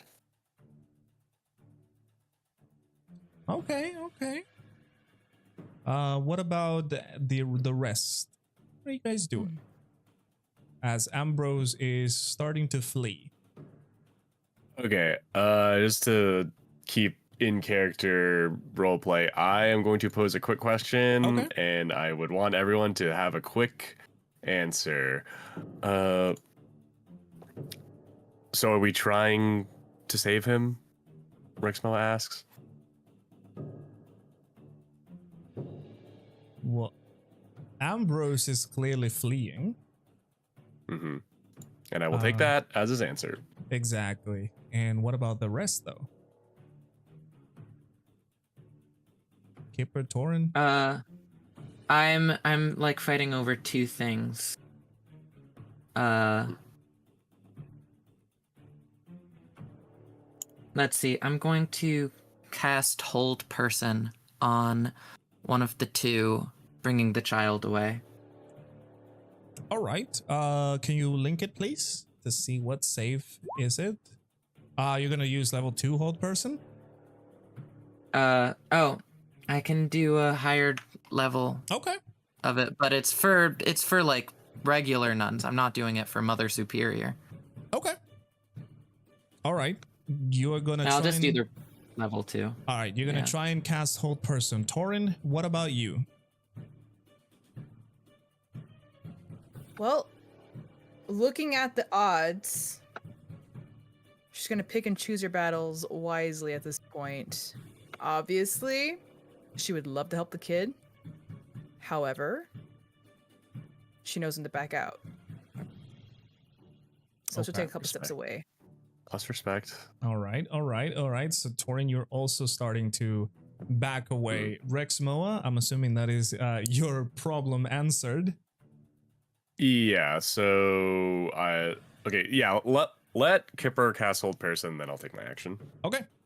So Kipper, as you cast hold person, you raise your hand and point it at one of the people trying to take the kid away. You notice how your spell travels, but you also notice Mother Superior raises her hand and snaps her fingers, and your spell dissipates completely.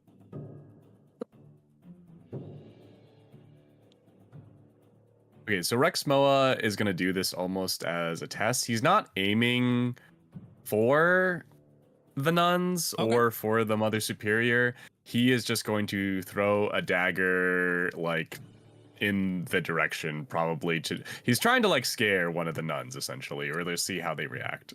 And if they let the boy go. All right, awesome. Just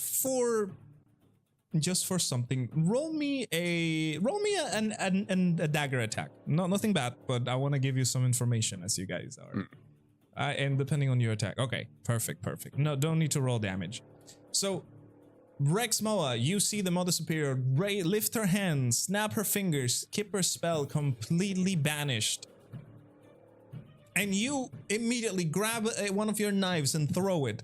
You see how one of the knife was about to hit one of the nuns. Hits him in such a way where it clings into the wall, but it's only able to scratch his arm and, tear some of its, like, I guess, clothes, like the, I guess, sleeve.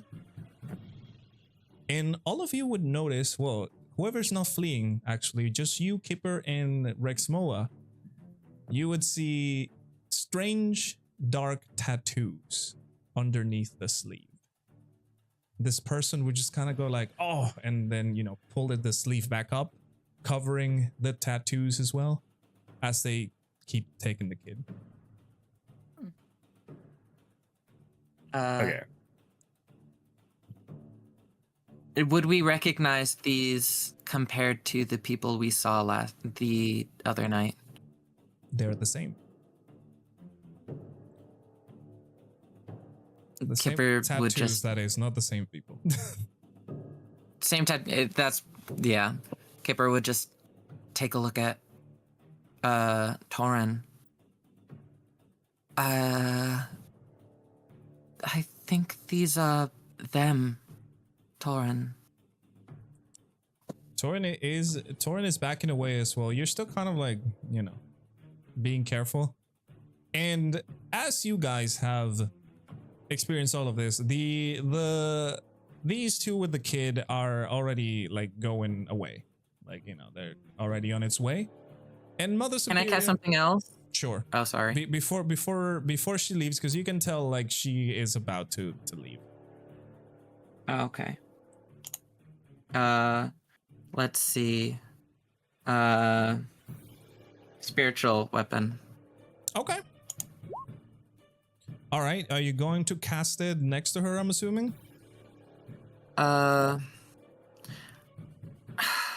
I just don't want her to snap and be like, that weapon doesn't exist anymore. I'm more focusing once again on the nuns. Okay. Because it's like, yeah, this lady, it just seems stinky. Part of me wishes that one of us could focus on her and then one of us could try and do recon. I But- mean, you got two of the people in your party fleeing. One. Yeah, okay, so my plan is since I can see that magic isn't going to be effective, I'm just gonna let Kipper try to do his thing, and so we're like in an alleyway, right? Yeah, I would say like it's like an intersection, as I said. Okay. I want to try to, I guess, like just stealthily if I can, like while if she's just paying attention to the spells that Kipper is casting. Okay. I just want to like try to maneuver like in front of them somehow, and I'll use like my step of the wind if I have to, like burn a few key points just to like jump up and just try to like step in front of them. All right. So we'll go with Kipper. What you're trying to? Where are you going to put the spiritual weapon? Oh, I'm sorry, you broke out a little bit. Oh, I was saying, where are you going to place the spiritual weapon? I'm gonna place it right in front of the path that the two nuns are walking. Yeah, totally. You summon your weapon in front of them. They just kind of stumble for a moment. Rexmoa, you are going to try and run past the people, correct? Yes, Mother I'm gonna Superior. try to do it in a way where I don't get noticed if possible. But if that's not possible, I'm just gonna like Yeah, try to I like mean, she's jump like front of right them. in front of you, so Yeah, unlikely, but it's worth yeah, a shot. it is unlikely. So I would say, Rexmoa, you managed to get up to like here. And you see Mother Superior lift her hand again and snap her finger. And I want you to give me what is the save of this lovely spell? Ooh, I want you to give me a wisdom saving throw, please. Ooh. Cast disintegrate. Jesus Christ, no. Fucking dies. Okay, Oh, A. okay. Very good, very good. You roll. suddenly feel a similar energy to what Kipper just tried to do. Trying to reach into your body, but you are fast enough and are able to stop this energy from completely closing in on you and holding you. You have succeeded against a hold person spell. And you're able to move pretty much to where they were. Now, I would say, let me put a very bright yellow be the spiritual weapon, and Rexmoa, yes, correctly. You would be over here. This is just a visual representation for everybody because, you know, it is. He's not actually flexing like that in Correct. real time. All right. So, Kipper, now that you have placed the weapon in there, and you, Rexmoa, and everybody else have this position, what are you guys doing?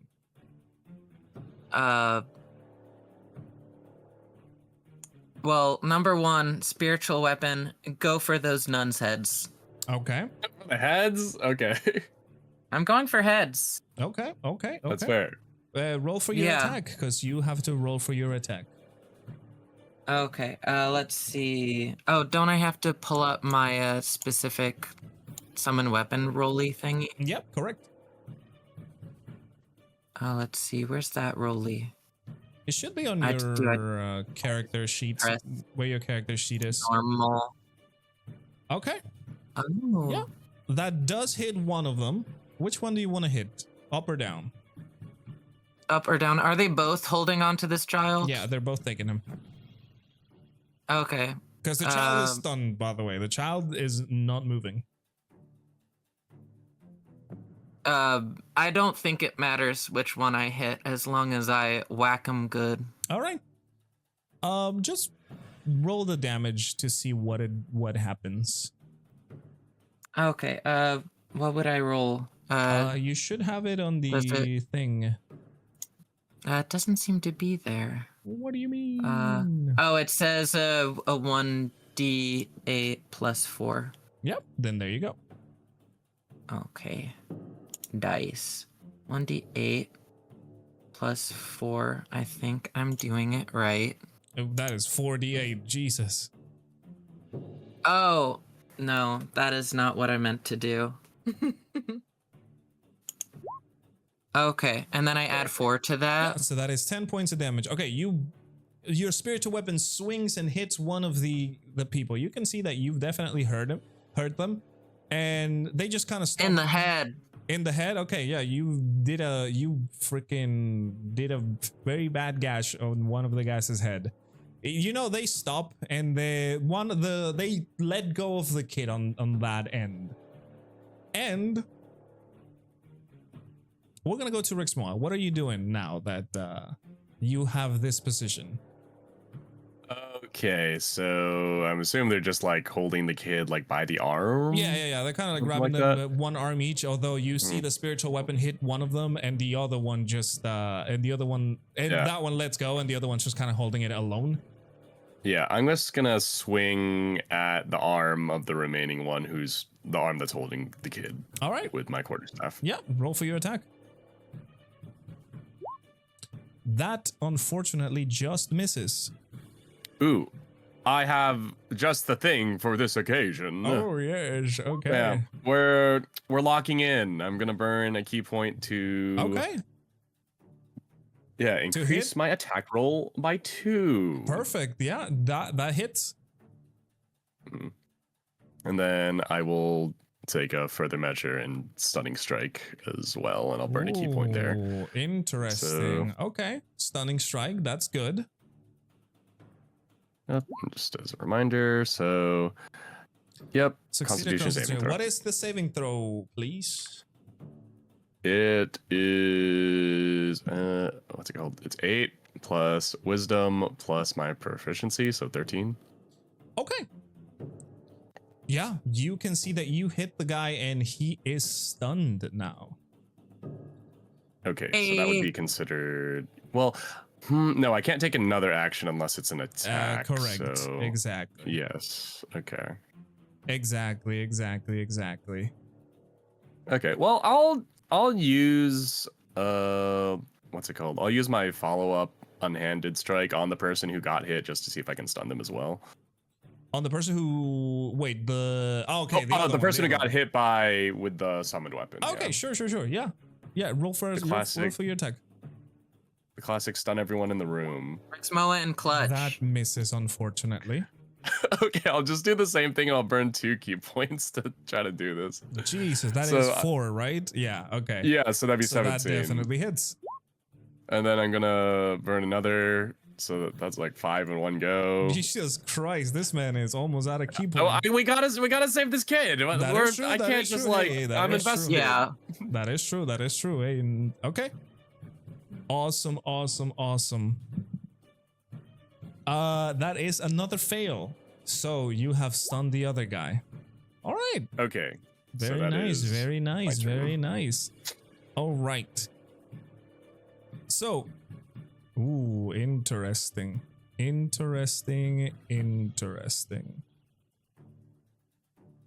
So, you see the Mother Superior turn around as you guys have all passed through pretty much her. She was not really doing anything to keep you away, but obviously keeping you under her spell. She lifts her hand again. And you see a bunch of projectiles start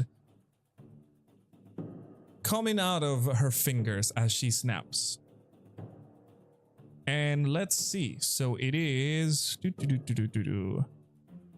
All right. It is a magic missile spell. One of those magic missiles will go towards the. We'll say 2 of those magic missiles will go towards the spiritual weapon, and the remaining 5 will go to Rexmoa. Oh wow. I figured. Remember you this automatically hits, so you just take the damage. Okay. I was wondering, So like, what do I for roll? the weapon Nothing. is 8 points of damage. 8 points of magic damage for your summoned weapon, Kipper. I don't know how much HP your summoned weapon has. Let me check real quick. I also check. Oh, it should be on your spells. Summon. Oh, would it be on my spells? Okay, yeah, it doesn't It say. says on your spell. You On should summon. be. You should Oh, be. spiritual weapon is not concentration. No, it is not. It might just be have its own. No, it helps. it should say on your spiritual weapon. Let me check real quick. It's, It'll say like next to the spell. I just concentration. put the tiny. It's a bonus action. You take the weapon. You get a flurry with the weapon. I don't know if it has one. I don't think it has HP, honestly. Oh, HP, no, it doesn't. That's a Baldur's Gate 3 thing. Oh, right. Oh, that's fine. I mean, she's gonna shoot it anyways. So, just Very good. boom. You That means shoot she's it- done. Shoot it twice. You just shoot it twice. And Rexmoa, you take. Just imagine my scythe just It's goes gonna like hurt. it just bonks. Deflection. Okay. You take a total of 16 points. Holy moly. So just for my theater of the mind, magic Okay. missile, is that like a is it like a magical force? Is it like being hit by a blunt object, or is it like being hit by like a needle or something sharp? The specific description says you create 3 glowing darts of magical force. So I'm assuming it is like a needle. Okay. Damn, And, 16 damage. Holy Yeah, moly. 16 damage. And she is not entirely done yet. Dang nabbit. Though force damage is usually described because what force damage is it's basically like bludgeoning. The difference is that it's like essentially focused magical power. Correct. So it's like condensed mana slamming into you. Correct. Exactly. Okay. Exactly. So I'd imagine it's like being hit by like a bullet essentially, like Pretty much, or like a slingshot, exactly.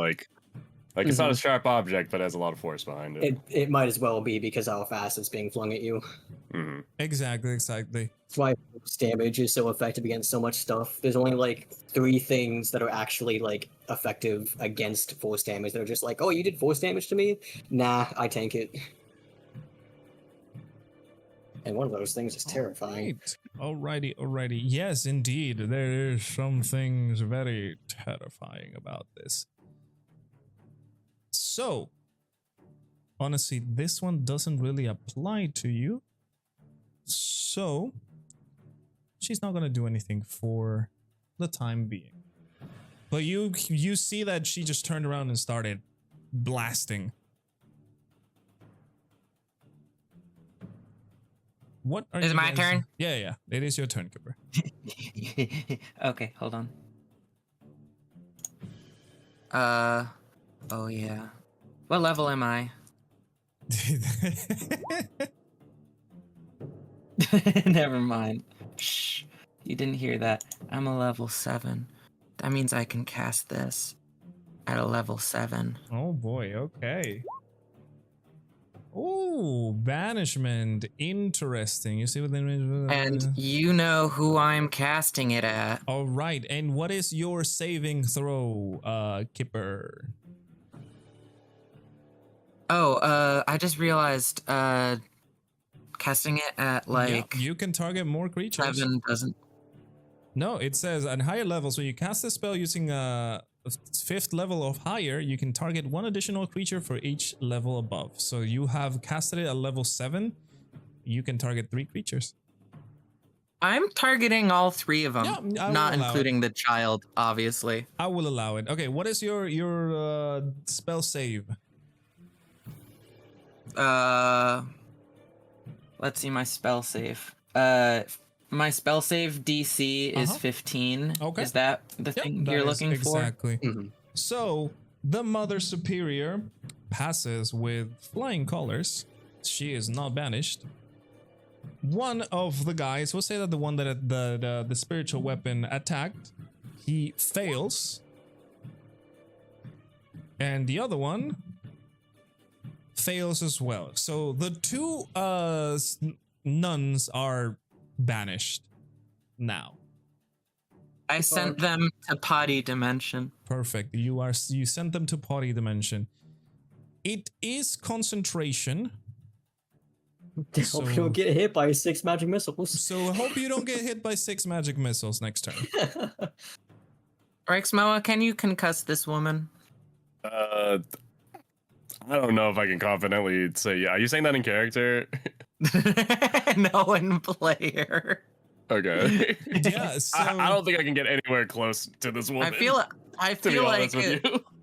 we should say something in character. hmm Okay. So that's Kipper's turn. Unless you have more to do, that is. yeah, I don't know what Kipper would want to say. well, besides, well, you guys think, what is Taurin and Ambrose doing? Can Taurin do this? Ooh, summon beast. Okay, yeah, totally. Yeah. Get Barry back in action, you know? Okay, you can summon Bear the that bear. lady. Alright. All right, you Yeah. can summon the bear. That is fine. Where are you summoning the bear? We don't have a proper combat map for this, so you know, bear with Oh. us. Can you manifest summons like in the air? In theory, it does say that in an occupied space that you can see within range. Air, land, or water. Choose an environment of whatever it might be. But yeah, but that is just for the creature to resemble a. For example, if you choose like a land creature, So- you can do a bear. If you choose an air creature, Hang on, you can- Villa. I see where you're going with this. Hold on. I want to summon the bear above Mother Superior so it lands on. Okay. How further up are you summoning the bear? I'm gonna say a good, decent, like what, a good couple It's a- feet above her head. Okay. So think about the poor bear. The bear should be fine. Hey, listen. Not blubber. Hey. Come, Hey, it's fine. It's fine. You guys can do that. Okay. So you're going to summon the bear a few feet above her. You can see that. Ooh, interesting. Yeah. The bear summons. It falls on top of the Mother Superior. Obviously, Good. there is no denying this. She would take This is very good. She would take a little bit of bludgeoning damage because obviously that's how it works. I enjoyed this. All right, awesome. She would take a few bits of bludgeoning damage, and yeah, she would be prone now. Can I take this opportunity to use some rabbit hops? Sure, Or I will allow it. Yeah. okay. Well, let's see. Which of these dots am I? Well, That is we're the gonna have to. We're question. gonna have to. Can you guys drop your characters now that? Oh, you know what? We've entered full-on combat mode at this point. So I kind of went back a little bit. Yeah, Was yes. it this where we were? yeah, you That's guys were where I'm stumbling assuming back over where here, it so is. you will be like around there. Yes. Yeah. Oh, okay. So, oh wow, that's very far away. Is that the actual distance? We'll say that it is. Yes. Dang nabbit. Hold on. Okay. Can you- And this is a McLady boobs a lot. Exactly. Yes, McLady boobs a lot. Exactly. Okay. I'm just gonna. Oh, and I think Rabbit Hop only clears 30 feet, but Can I do consecutive rabbit hops, or is that No, it's one bonus action. dang nabbit? And also, can you maintain your concentration while you're doing this? They're stunned. Yeah. You can Okay. maintain know your what? concentration. This does not break the thing. Yeah. Oh, okay. It's probably a bad idea to get closer to this lady. As a bonus action, you can jump a number of feet equal to 5 times your proficiency bonus. Where's my proficiency? 3 Correct. times 5. Salary 15. That is. Oh, that's even worse than I was expecting. But that is just jumping. Yeah. Oh, plus my movement, Yeah. which would probably be another 15. 30. Yeah. Wait, is 30 my base 30 or is your just base movement. It's not like in Baldur's Gate where it uses your Oh, movement. so I can move 45. I can just Technically, yes. Okay, I will go 45 and get to next to Rexmoa and the kid. Okay. Yeah, move yourself. You're all good. Boing. And as I jump over the woman, I say, "See ya later, stinky." Okay. I'm sorry, that's a meme. No one got it. It's okay. See you later, stinky. I still love you. Alrighty. Is that it for your turns? So Mother Superior can act now. That was pretty much my bonus action, so yeah. I don't think I've taken my turn yet. You have not. Yes, correct. You have not. Okay, I'm gonna ask Oh. if I wanted to pick that child up, is that going to be an action? I mean, what are you trying to do with it? If just picking it up, I mean, no, but if you're moving or something like that. Picking them up and running away. Yeah, remember that your movement is halved if you are trying to drag somebody else. Okay. So that would be an action. So I am going to do my other effect of the Step of the Wind, and I'm going to use it as a dash, Okay. as a bonus action. So basically, you're gonna have your full movement for now. Yes. Okay. Yeah, and that would be 45. Okay. And so I burn a key point. I take the child, and I'm just gonna run down the alley, and then I'm just gonna say, I'll find you all, and I'm just gonna run as far as I can, as far as the 45 feet situation will let away. me with it. Yeah. Okay. Easy enough. I'll move the guy over here with you. Okay. So you see the bear drop on top. Oh, what's up? Is that an attack of opportunity? No, because that is the child. Unless you want the weapon to hit the child, Chi. The child. Destroy the child. Okay, so I just realized that I could, like, use my scythe on McLady. Because it was... Yes, it would go after you, so... So, a McLady get stabbed. McLady. Alright, Thank you move your hat. Well, it probably won't reach. Doesn't have, like, only 10 feet of movement? Yeah, it won't. Definitely will not reach. Oh, okay. Wait, hold on. I have something for this. Oh, okay. We'll see it.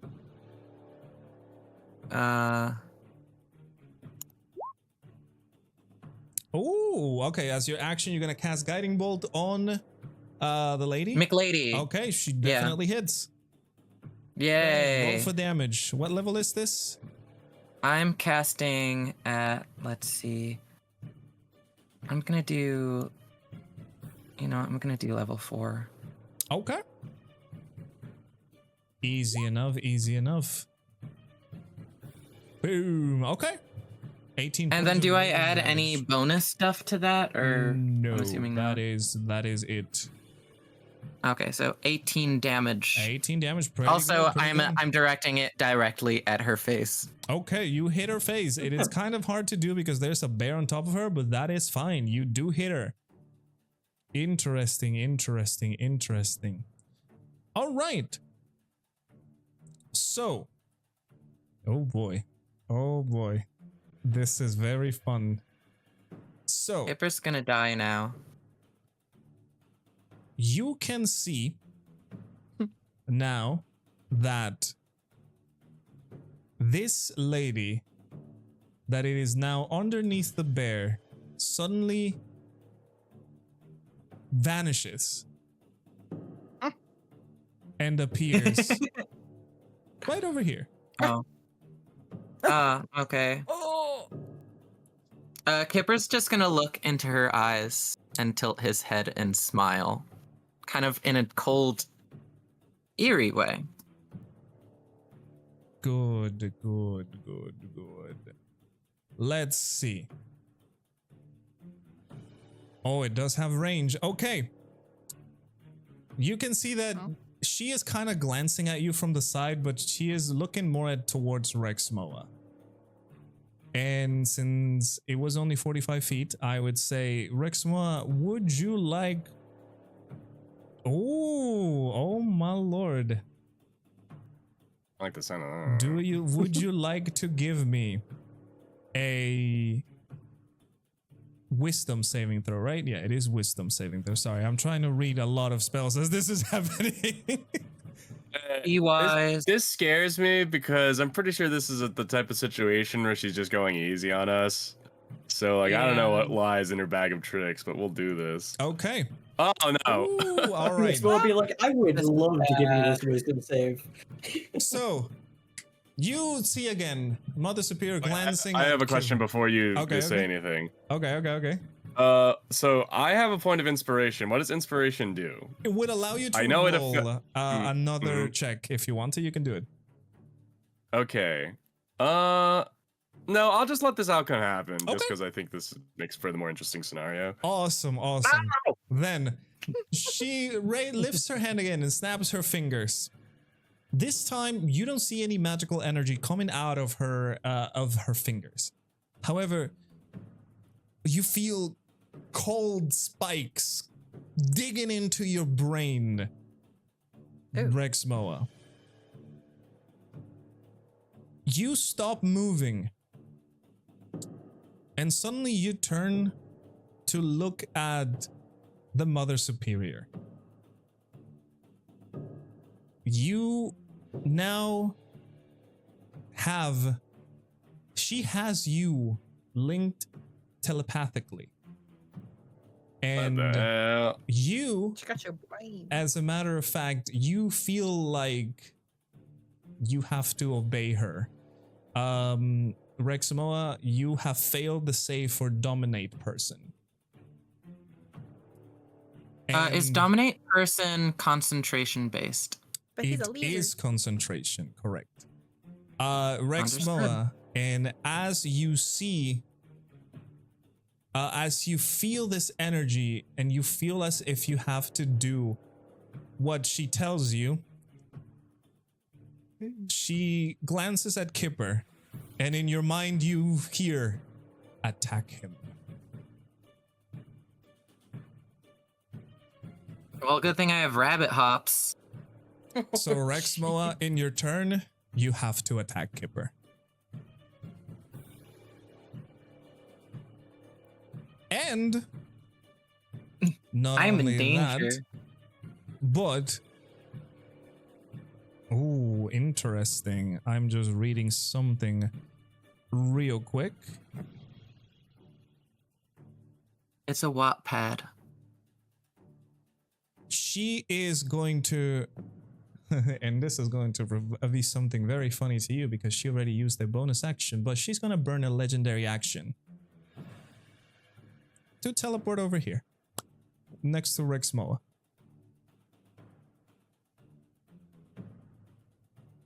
And that's all she's going to do. Now, Rexmoa, would you be so kind as to attack Kipper? Actually, I will not do that. Okay.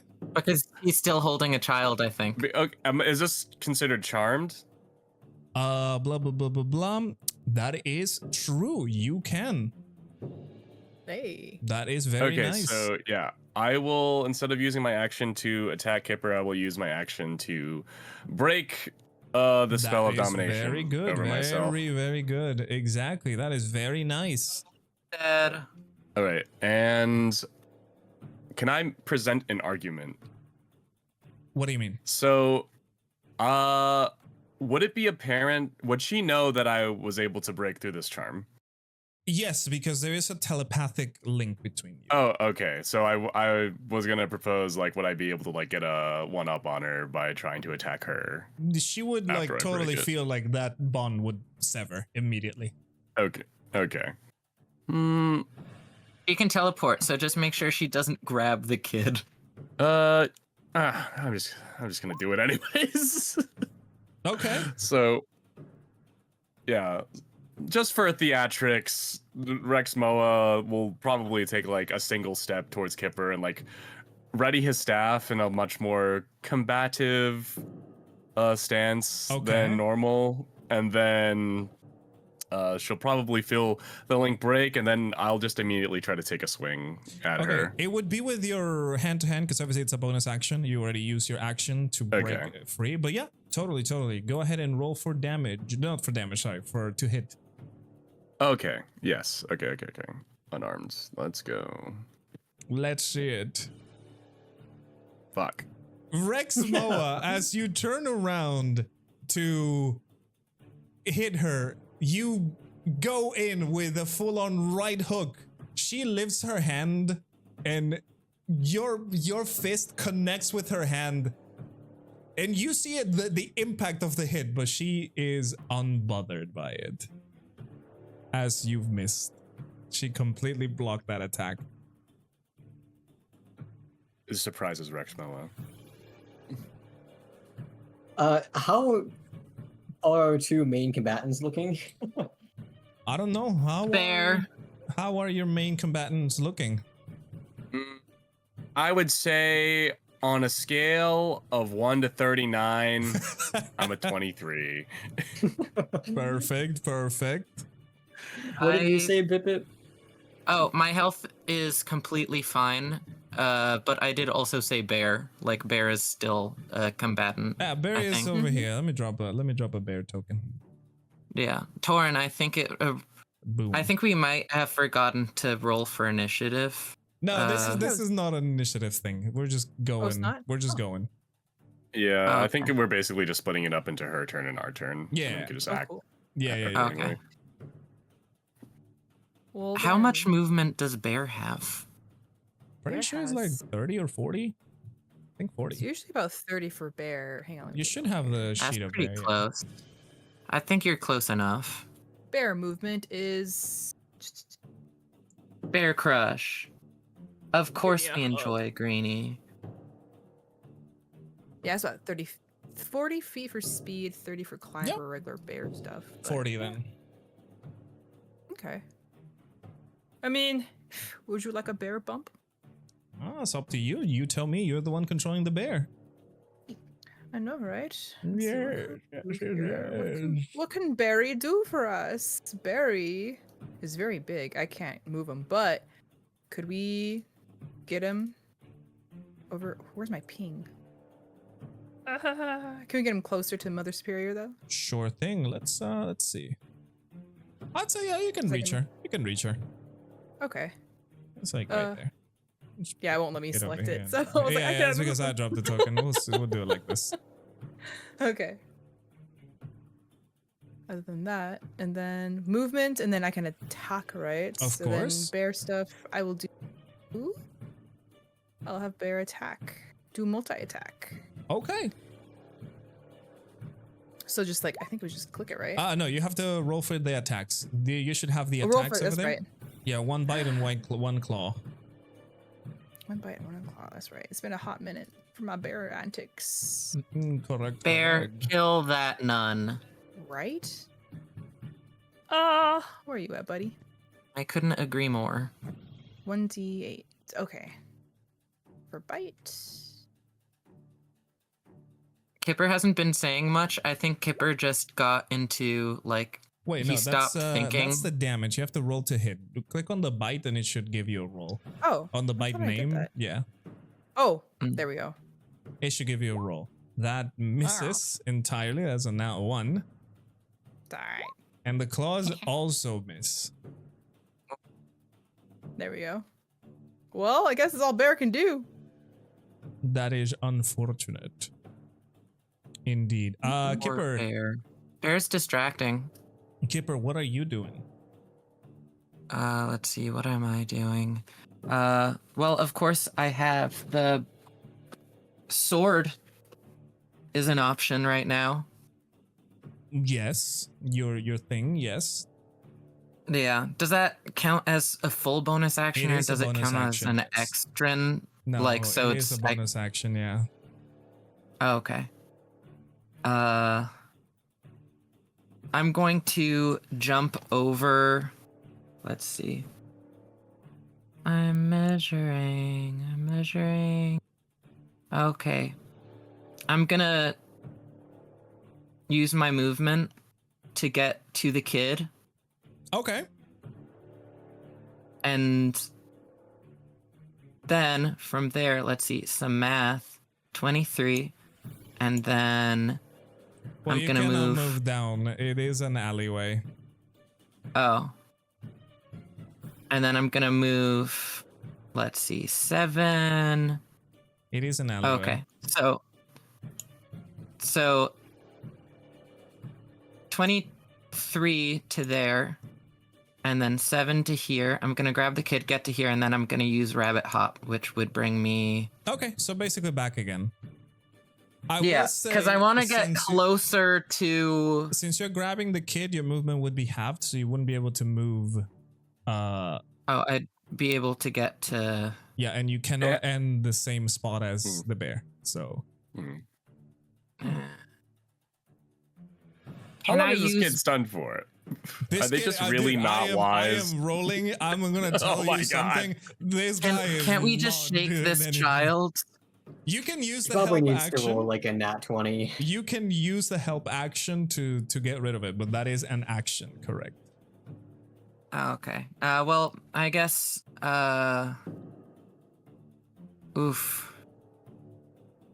Can I cast Zap that woman in the head again? You can. She probably has so much HP, even though she was crushed by a bear and zapped in the face.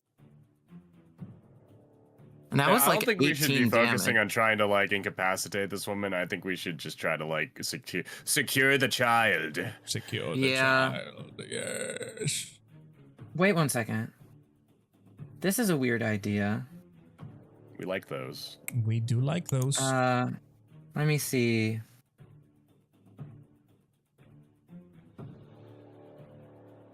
Mm-hmm. Hold on, I'm reading. Patient. Yes, Uh, yes. While he This is a doing really that- bad idea. I'm. Oh, are you gonna I'm- try banishment again? If you're trying to Yeah. banish him, the two guys would come back because it is concentration. Let's see. Yeah, but I don't care about those two guys. Okay, who are you trying to banish? Maybe we should. Okay, maybe I should. You know what? No. I'm just saying 3 people is a lot Okay. more difficult to deal with than 2 people, than one person. It is one really really powerful difficult. person. But my idea was potentially banishing the kid and Oh. then Okay, that's okay. I like that. like banishing the kid, basically a woman can't get to him and then they can't get to him, but then they'd probably be focusing on me. So at that point but then if the kid came back, wouldn't he just come back in the same place? It does come back at the same Yes. place, yes. Okay, so that's basically unviable. I like the concept, but and then let me double check. And then hold is still just gonna be at my save, my spell save. So for the kid? No, for the McLady. I'm trying to figure out what I'm. So you're trying to cast Gonna- banishment on the lady, yes? Correct? That's what I'm gathering from this? No, I can't cast banishment, I don't think, because it's just going to be another 15, right? Like, how would I increase that? No. Well, you cannot increase that, unfortunately, unless you level up. That's okay. Yeah, that's what I was assuming. But let's see. If I created water, I think it would just splash her on the head and she just would be annoyed. Mm-hmm. You know what? For now, let's just let's see. What is this? This is an action. I'm gonna cast Freedom of Movement on okay. Rexmoa. You have to be on touch range. So you have to be next Dang to me. nabbit! Okay, hold on. I can make that happen. My bonus will be... Oh, wait, no, that's just my movement. I can It just is your move over to movement. him. Okay, yeah, move over to him. Okay. You will. I move over to him. You won't take an attack of opportunity. You can go like here. In between everybody. Okay. Oh, no. That's bad. I don't like that. Okay. The consequences of your own action. If I moved here, I would get an attack of opportunity. Yes, because you would have to like go through everybody. I feel like I'm just gonna get a regular attack, but it's fine. I can just be in the middle of everybody. Oh, so you are I'm going to take an gonna- attack of opportunity? No, I'm not going. No, No, that's not what I okay. was saying. Okay. I was. No, I was saying I was just gonna go here. Okay, all right. So I'm gonna poke. All right, freedom of movement, I'm gonna Rexmoa. poke Rexmoa. Now your movement is not affected by difficult terrain, and no spells or magical effects can reduce the target's movement, and you cannot be paralyzed or restrained. Now I have a bad news. My mana is 1. I've been hardcore mana-ing it up. Oh, is it now? Yeah, but don't worry because I have bonus action of Okay. Scythe kill that woman. Scythe would not be able to get through because there is people all over there. Can't he just float over to her? Yes, but Scythe only moves 10 feet, I believe. I think it's 20. He wasn't over there. 20 feet, yeah. He was over there. I haven't moved in. It's right here. I thought she was right here. here. And then Well, you saw her teleport. I thought, yeah, but okay, yeah, that is. Oh, you know what? Yeah, this is 10 feet. It's Yeah, 20 you can feet. move It's 20 feet. 20 It's feet. 20 feet. Yeah. You could be Oh, it's able 20 to. feet? You could be able to go on top of her since that's 15. Yeah. Would it be able to? Yeah, it floats. Oh, okay. Yeah. Okay. Hit that lady in the head. Roll for your attack. At least be annoying. Okay. Hit that lady in the head. Let's see. Roll. Do. I'm sorry, I'm slow. Hey, you're good. You're good. You're good. Good. You Good job. are all good, my friend. You're all E- good. Oh my That definitely goodness. does hit. Roll for that damage. Very nice. Very nice. Mm. Very nice. +4. Yes, sir. Oh, okay. That's some damage. That's some damage. That's a 12. That's a 12. That So is that a was 12 18, damage. 12. Very good, very And how good. much damage did that bear do? The bear did nothing. He missed both attacks. Yeah. Oh, he just proned her. Exactly. How long So did she how stay is she prone? looking? She is looking pretty fine, actually. You have done about Yeah, that makes Don't sense. gotta tell me damage. twice. All right, Yeah. Taurin, anything on your end or Ambrose? I would love to have more people. Before Trying to get I closer. but yeah, before I go get for to it. the fun part. Oh, can Kipper yell over to Ambrose and Taurin? Yep, you can. Because at first Kipper was entirely focused on saving the kid, and then like when it was revealed that the shadow druids were here, it almost put him into a different mindset. Okay. And it's literally just now that he's realizing, oh crud, where the heck are our DPS? Okay. Yeah. Totally. Other What are than you gonna- Rexmoa, What are who's you a gonna spectacular say? DPS. What are you gonna say to the people? Guys, we could use your help over here. Is everything okay? I'm on my way. Okay. So Taurin and Rexmoa and Ambrose, sorry, I will give you guys your turn, and then I will proceed with the Mother Superior. Okay. Oh, no. Bro. Airborne. Tony, got Ambrose. anything specific? Airborne. I can get a little closer. Is Ambrose still like cowering? How far was that? Hang on, wait. Uh, About there. I think we can use a second bear in I this was- alleyway. If I was a bear, I'd be a lot faster. Hang on 1 second here. Can we stack bears? No.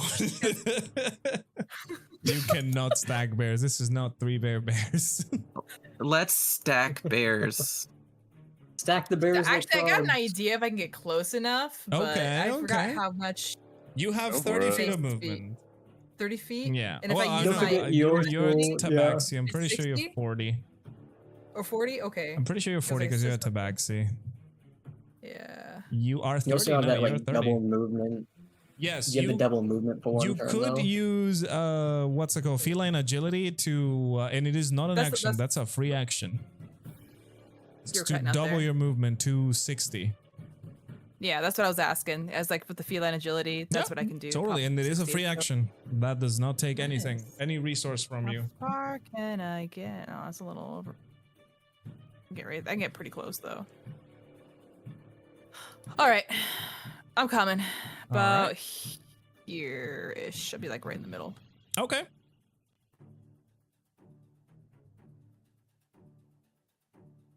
And then I'm going to.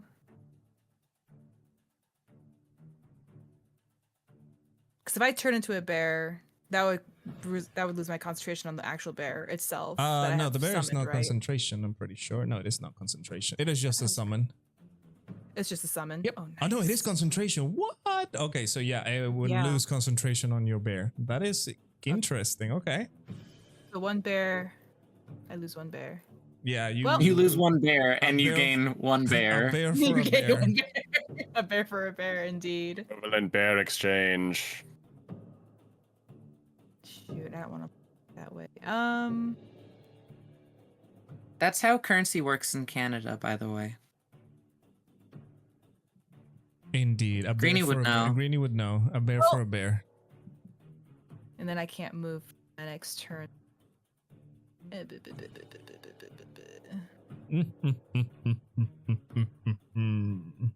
There he is. Oh, Bear is interchangeable yes. for moose. Okay. Well, I'm gonna go ahead and turn into a bear then this turn.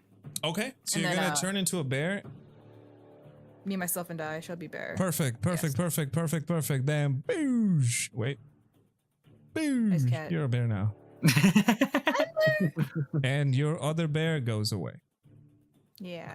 That's so Oh, wild perfect. shape isn't concentration. So No, but you can break have both. concentration on any spell that you had. When no, wait, is it? No, I think wild shape. No, it is not. It's doesn't not break wild shape. It concentration. is rage who does. Yeah, no, you have your bear still. Yeah. Oh, now there's 2 bears so over 2 here. bears. Okay. Oh, schnazzle dazzles. Okay. Let's do like a Voltron situation. Assemble! There we go. Let's go. All right. Anything else? I guess we can try to swipe at the lady. You are not in range.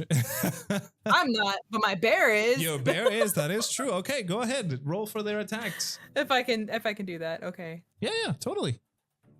Kipper's probably just gonna duck. We'll do the duck. Yeah, it's a good idea. Duck where? There's that one, That does hit. and then there's a bite. Here Yep. come the teeth. That both hit. Roll for the damage of both. Oh, that's the 1d8. That's what I do. Correct. The After 1d8 and 2d6, pretty sure. Got it, sir. There's the d8, and then. All right, there's- 1d8 plus 6. Very good damage. Okay. Ooh, okay, good damage on her. That's fine. Okay, all right, that's pretty good damage. All right. Anything else for your turn? That is it. Okay. For them. So, it is the turn of this lovely lady over here. You're not allowed to say Oh that boy, oh boy. after the things she's Oh, actually, about. Ambrose, do you want to do anything? Because you haven't done anything. If I may, kind of like fumbling with my sword, as Taurin kind of like handed it to me after it kind of like clouded the ground next to me.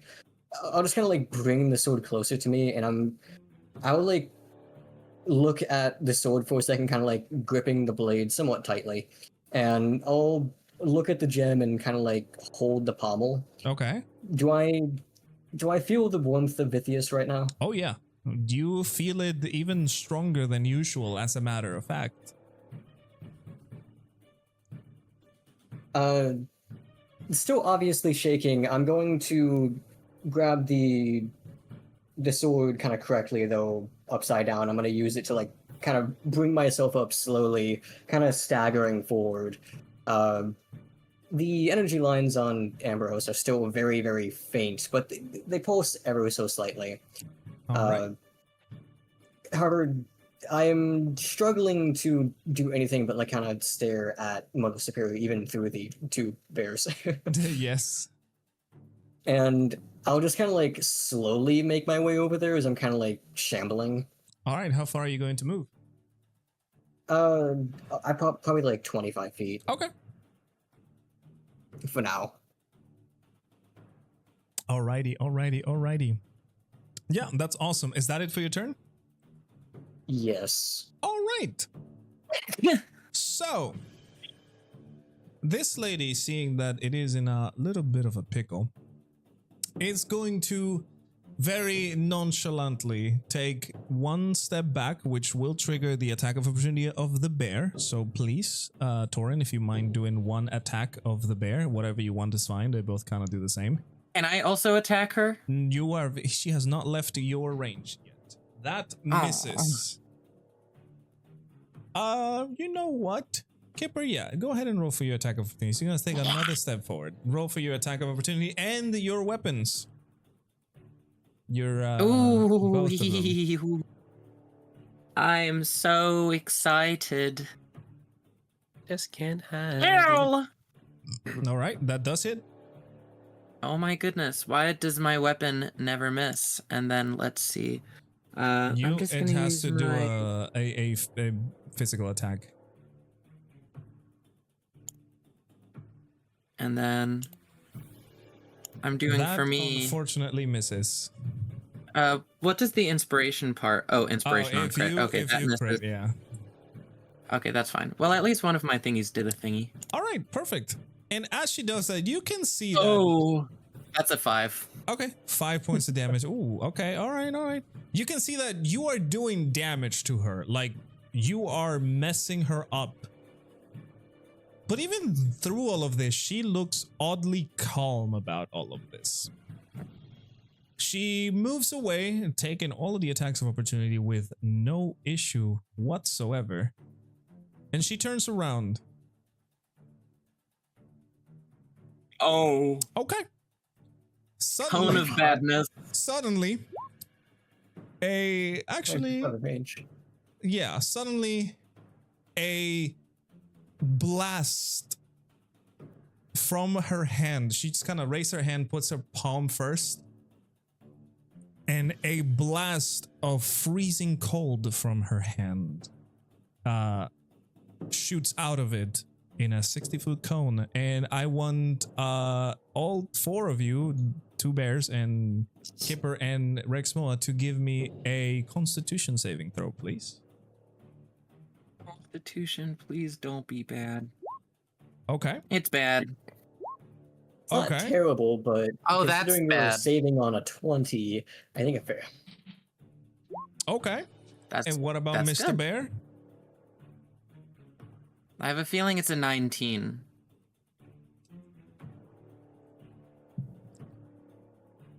Bum, bum, bum, bum. Mr. Bear, Mr. Bear. Wait, Mr. Bear, how much is Bear's Constitution? Bear. I can probably roll. Bears. I roll for him.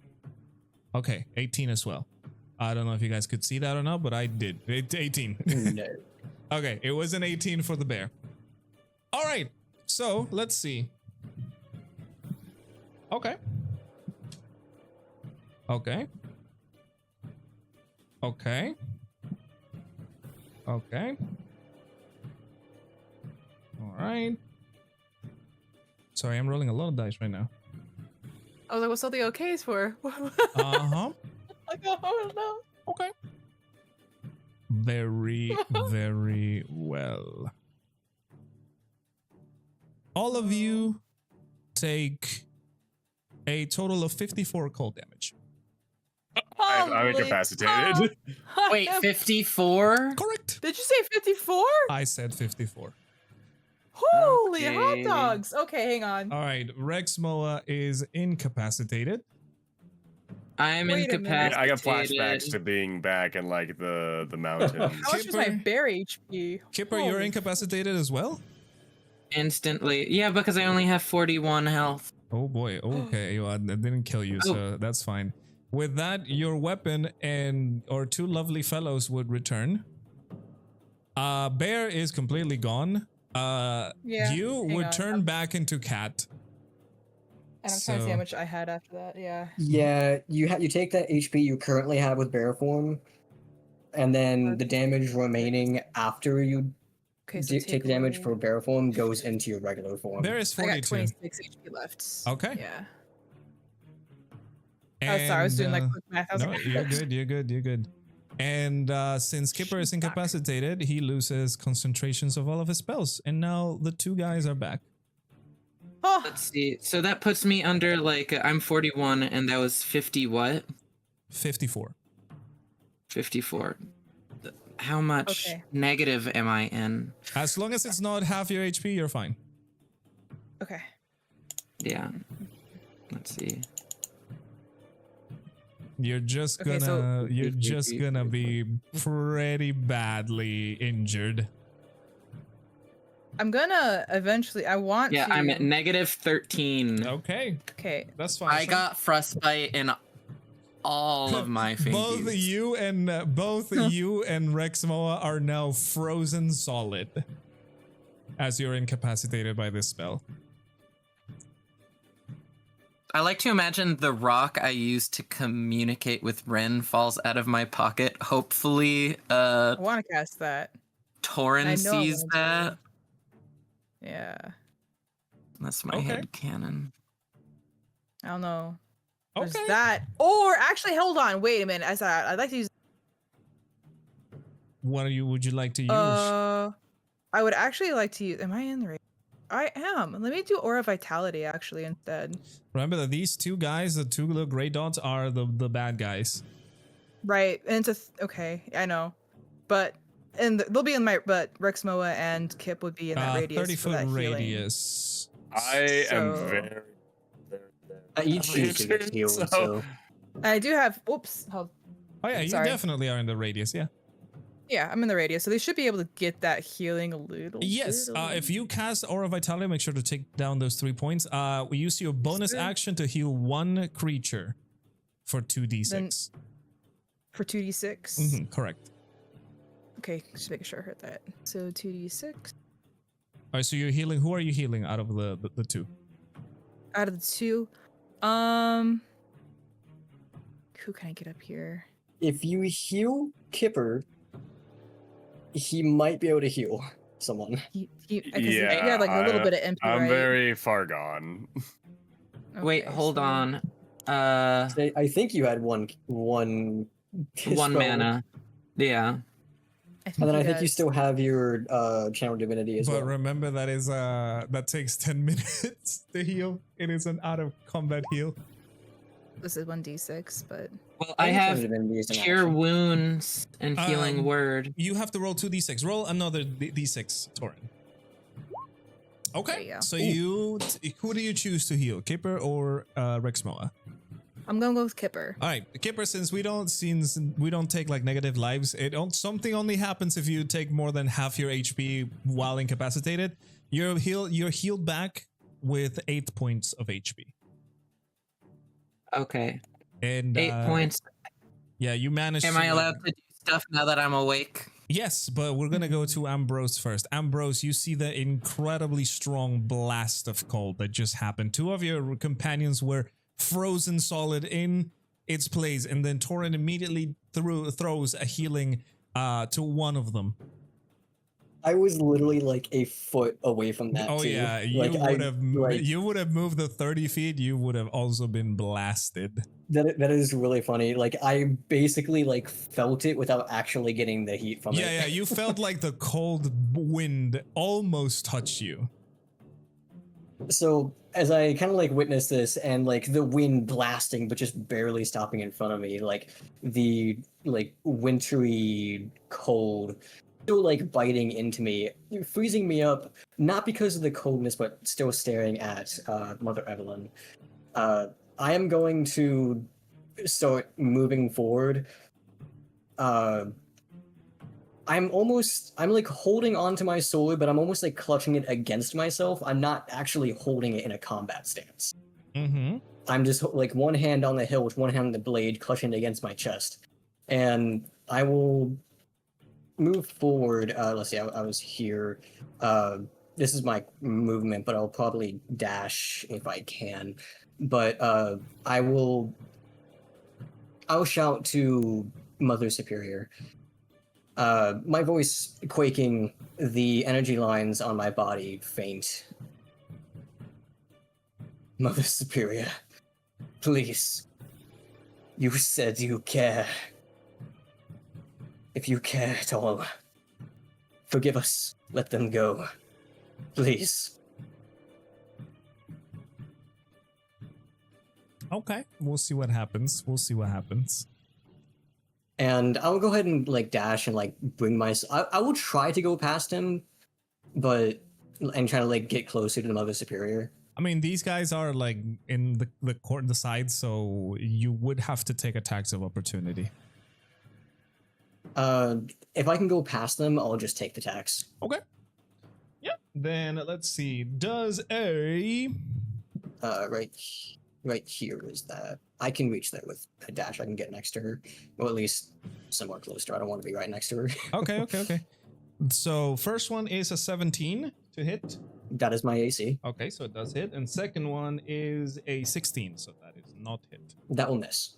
All right, so for the first attack, you take a total of 10 points of bludgeoning damage, I guess. You see I'm sorry, how much damage was it? 10 points of bludgeoning damage. Okay. All right, and then Kipper, let's see. Kipper, you gotta do something before the Mother Superior does.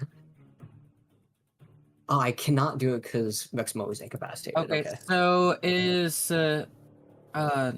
Channel Divinity, can I do it as a main action? I'm pretty sure you can, but I'm pretty sure the casting time is like 10 minutes. Is it? I'm Let's see. Hold on. pretty sure. Channel. Wait, do you get turn undead? As an action. Turn undead. Your events and levels. We need to channel. Well, it is what channel divinity? Yeah, though? that's not the correct one. That's the Channel Undead Yeah. one. I can pull up the. Oh, Pretty sure you're talking about prayer of healing. preserve life. Oh, preserve Blessed. life. As an action, you present your holy symbol. Oh yeah, you're right. That is not the one that I was thinking of. Yeah, that is fine. Let's Yeah. see. You can I will actually heal try. up to a total of 35 points of HP. You can choose. You A total can- of what? 35 points of HP. Oh. You can choose as many creatures around you as you want. Pretty sure everybody's in your range now. Okay, let's see. I'm gonna at You have to, least like divvy it up to people. yeah. I do need a good amount. Taurin, I'm assuming you're pretty good. Oh yeah, I'm good. Okay, let's see. So 35 cut in half. Of course that's let's just bring it down to 34, cut that in half, and then give the larger portion to Rexmoa. Wow, I'm bad at math. Well, That's I was gonna say, one- like, what was the rule for revives? Like, do we have to bring me back to like above 0? No, Is no, no, that no. the- If your Okay. HP doesn't go past halfway of Okay. your total HP, it doesn't matter. You just basically go to 0. I actually think it did, because you said it did 54 points. I was at 23, so that would have put me at 30 something, and my total is like 58. No, because it would be 23 minus. That would be. Wait, hang on. Well, that's why we gotta keep tabs of things. Well, for the purposes of not just going all over it, we'll say it didn't. Okay, sorry. I'm healing you for 18. There. Okay. And so Take is it or leave it. 18 points. And also, does that mean was that an extra? Like, was that a That is an bonus action? Or? No, that is an action. Okay, So, Rexmoa, spectacular. you are no longer. As my bonus action, is my bunny hop halved if I'm carrying someone, or does that not matter? I don't think you can jump. Well, no, I'm pretty sure you can. Oh, okay, because he is child. But is it halved? I'm The assuming. movement, it is halved, yes. Oh, okay. So I really can only move a little bit. You know, I have my stone. I'm gonna pull out my stone What stone? and the communication stone to Rin. Help. Rin, we're currently in a battle with the Mother Superior, and she's trying to steal a child. And what is our location? Do I know our location? You are in the Grey District. But like, is there a sign in the alleyway or something? Like, I'm assuming the I would Grey say, District is to large. not go through names, you can tell her where you are in the Grey District. Okay. We are at this specific alleyway in the Grey District. If you have anyone you can dispatch, or if you can help as soon as possible, it's not looking good. And I leave Okay. it at that. All right, that is fine. And I'm assuming that was my bonus action, or is that Yeah, I will not take count it as a bonus one? action. Okay, because if not, I would have probably. I don't know what I would have done. Okay. Like I've- down the Milky Way. Because I'm kind of on one end. I think my rabbit hop would just bring me closer to these guys. Mm-hmm.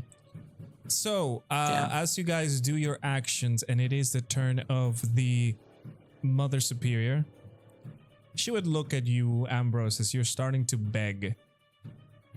I'm taller than her, but I'm like almost shrinking at Yeah. just looking at her. Like I am shaking. I'm barely even clutching the sword to my chest. Exactly. She would say,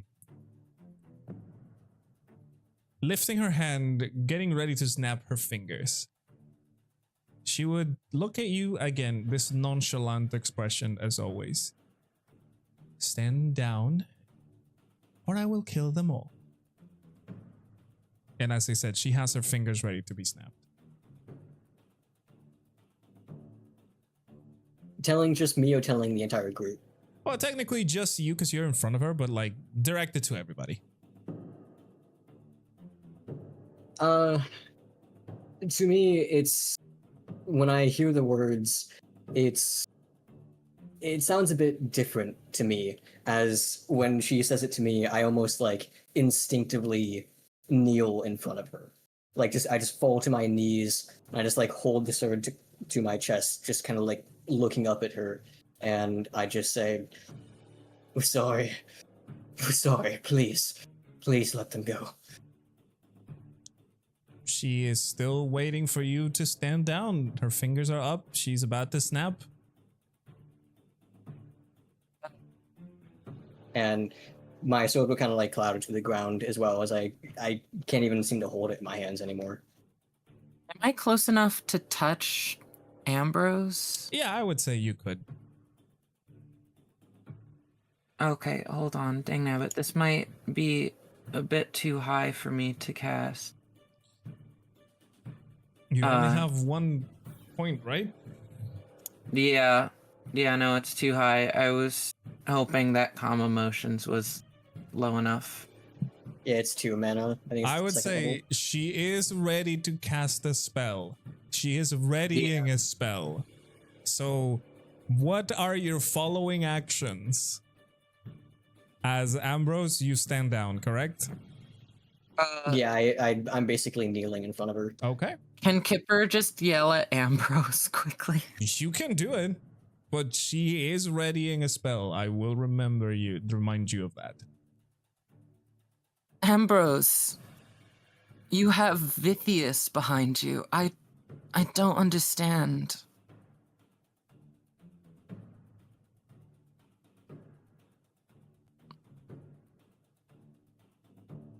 That's pretty Do much I have the ability to respond to Yeah, this? you can or- respond. You can respond. I still kind of like just looking up at Mother Superior. I will say a little bit louder than usual. Stand down, please. Please. I don't want to see you dead.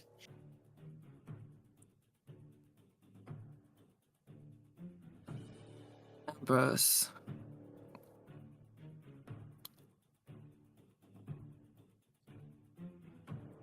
So Rexmoa Kipper's and holding Taurin. back, saying something. Rexmoa and Taurin, what are you doing? And Kipper, do you stand down or not?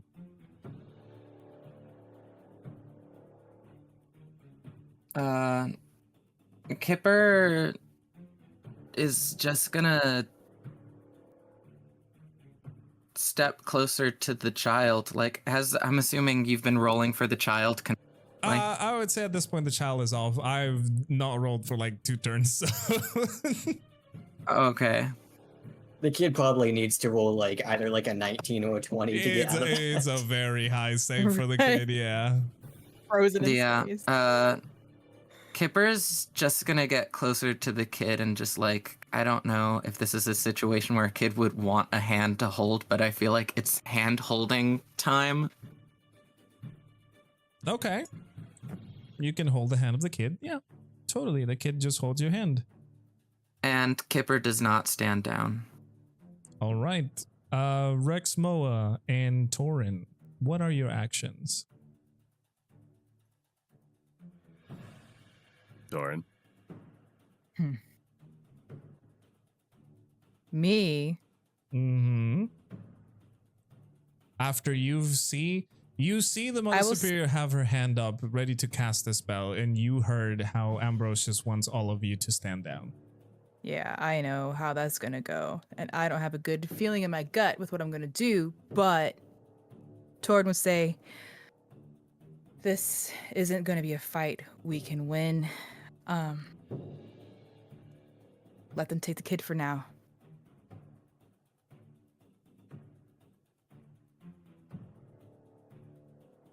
Okay, Shoot well, that. upon seeing all his companions' responses and also just like recovering from being frozen into like a block of ice, I think Rexmoa will just silently take a knee and look very dejected.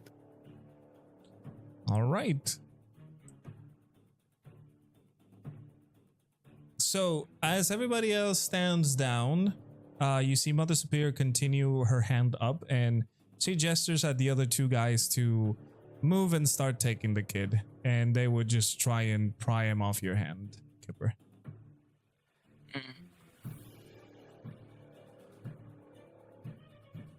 Goodness. There's really, honestly, Kipper's gonna try and struggle, but like, he's at 25 health, and he has exactly 1 mana point.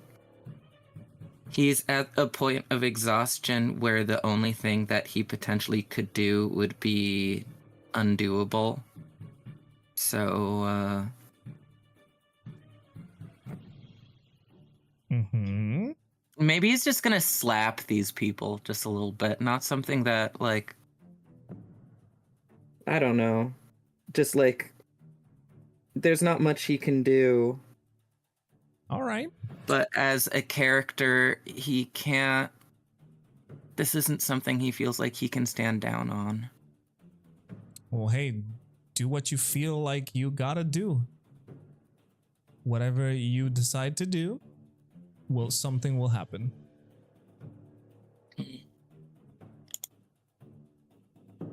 Let's see. Kipper's gonna try one last time with Rabbit Hop. You're gonna try and move Yeah. away from the guys. Not like it's gonna. Yeah. Just grab the kid and jump. Like. Which would be like 7.5 feet. So right here. Okay. And Rabbit Hop means I don't get attack of opportunity. Correct. Kipper, So I just jump over with the kid and I just tell the kid, just keep running. Kipper, as you start the hop, turn around and start the hop, you hear the snapping of the fingers. And let's see. Projectiles start shooting from her hands again. They're gonna go. Let me roll for something real quick.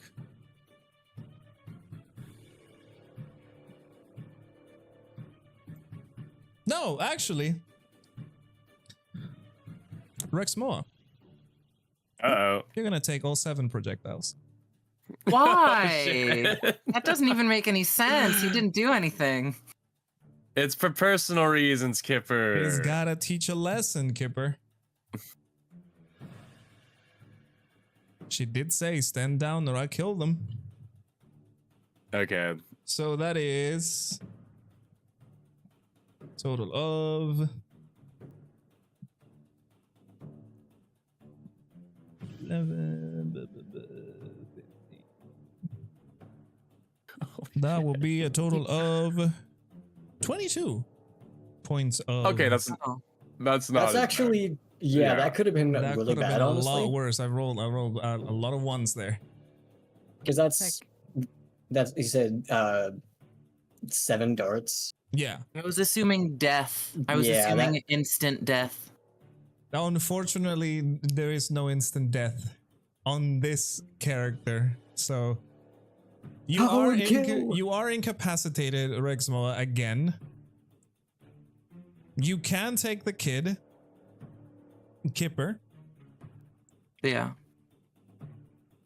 and you see, like, as you jump over, you vault over the people, you see how they kind of try and grab you, but they can't, and you tell the kid to keep running, correct? Yeah. Okay. The kid will do that and he will just start running. And as this Can is, Kipper like try and have a conversation with McLady? well, this is what I was about to say. Sorry. And as you see the spell coming through, knocking down Rexmoa again, down into the ground, she looks at Ambrose and says, "Naughty, naughty children. I will teach you a lesson." And with that, we're going to end the session there. Dun dun dun. Oh, Yeah, I really yes. gotta go. So Yeah, I figured. Yeah. Yeah, go get that rest. I figured. Yeah. I'm gonna Love leave you. really quick. I'm You guys have a so good night. sorry. See you later, Thank you for the dude. session. It was great. Hey, it You is fine. too. Yeah. Bye bye. And we are Bye. going to say goodbye to the people watching the VODs on YouTube. Goodbye. Things are getting Rexmoa ain't looking so good. things are getting very Good night. tense.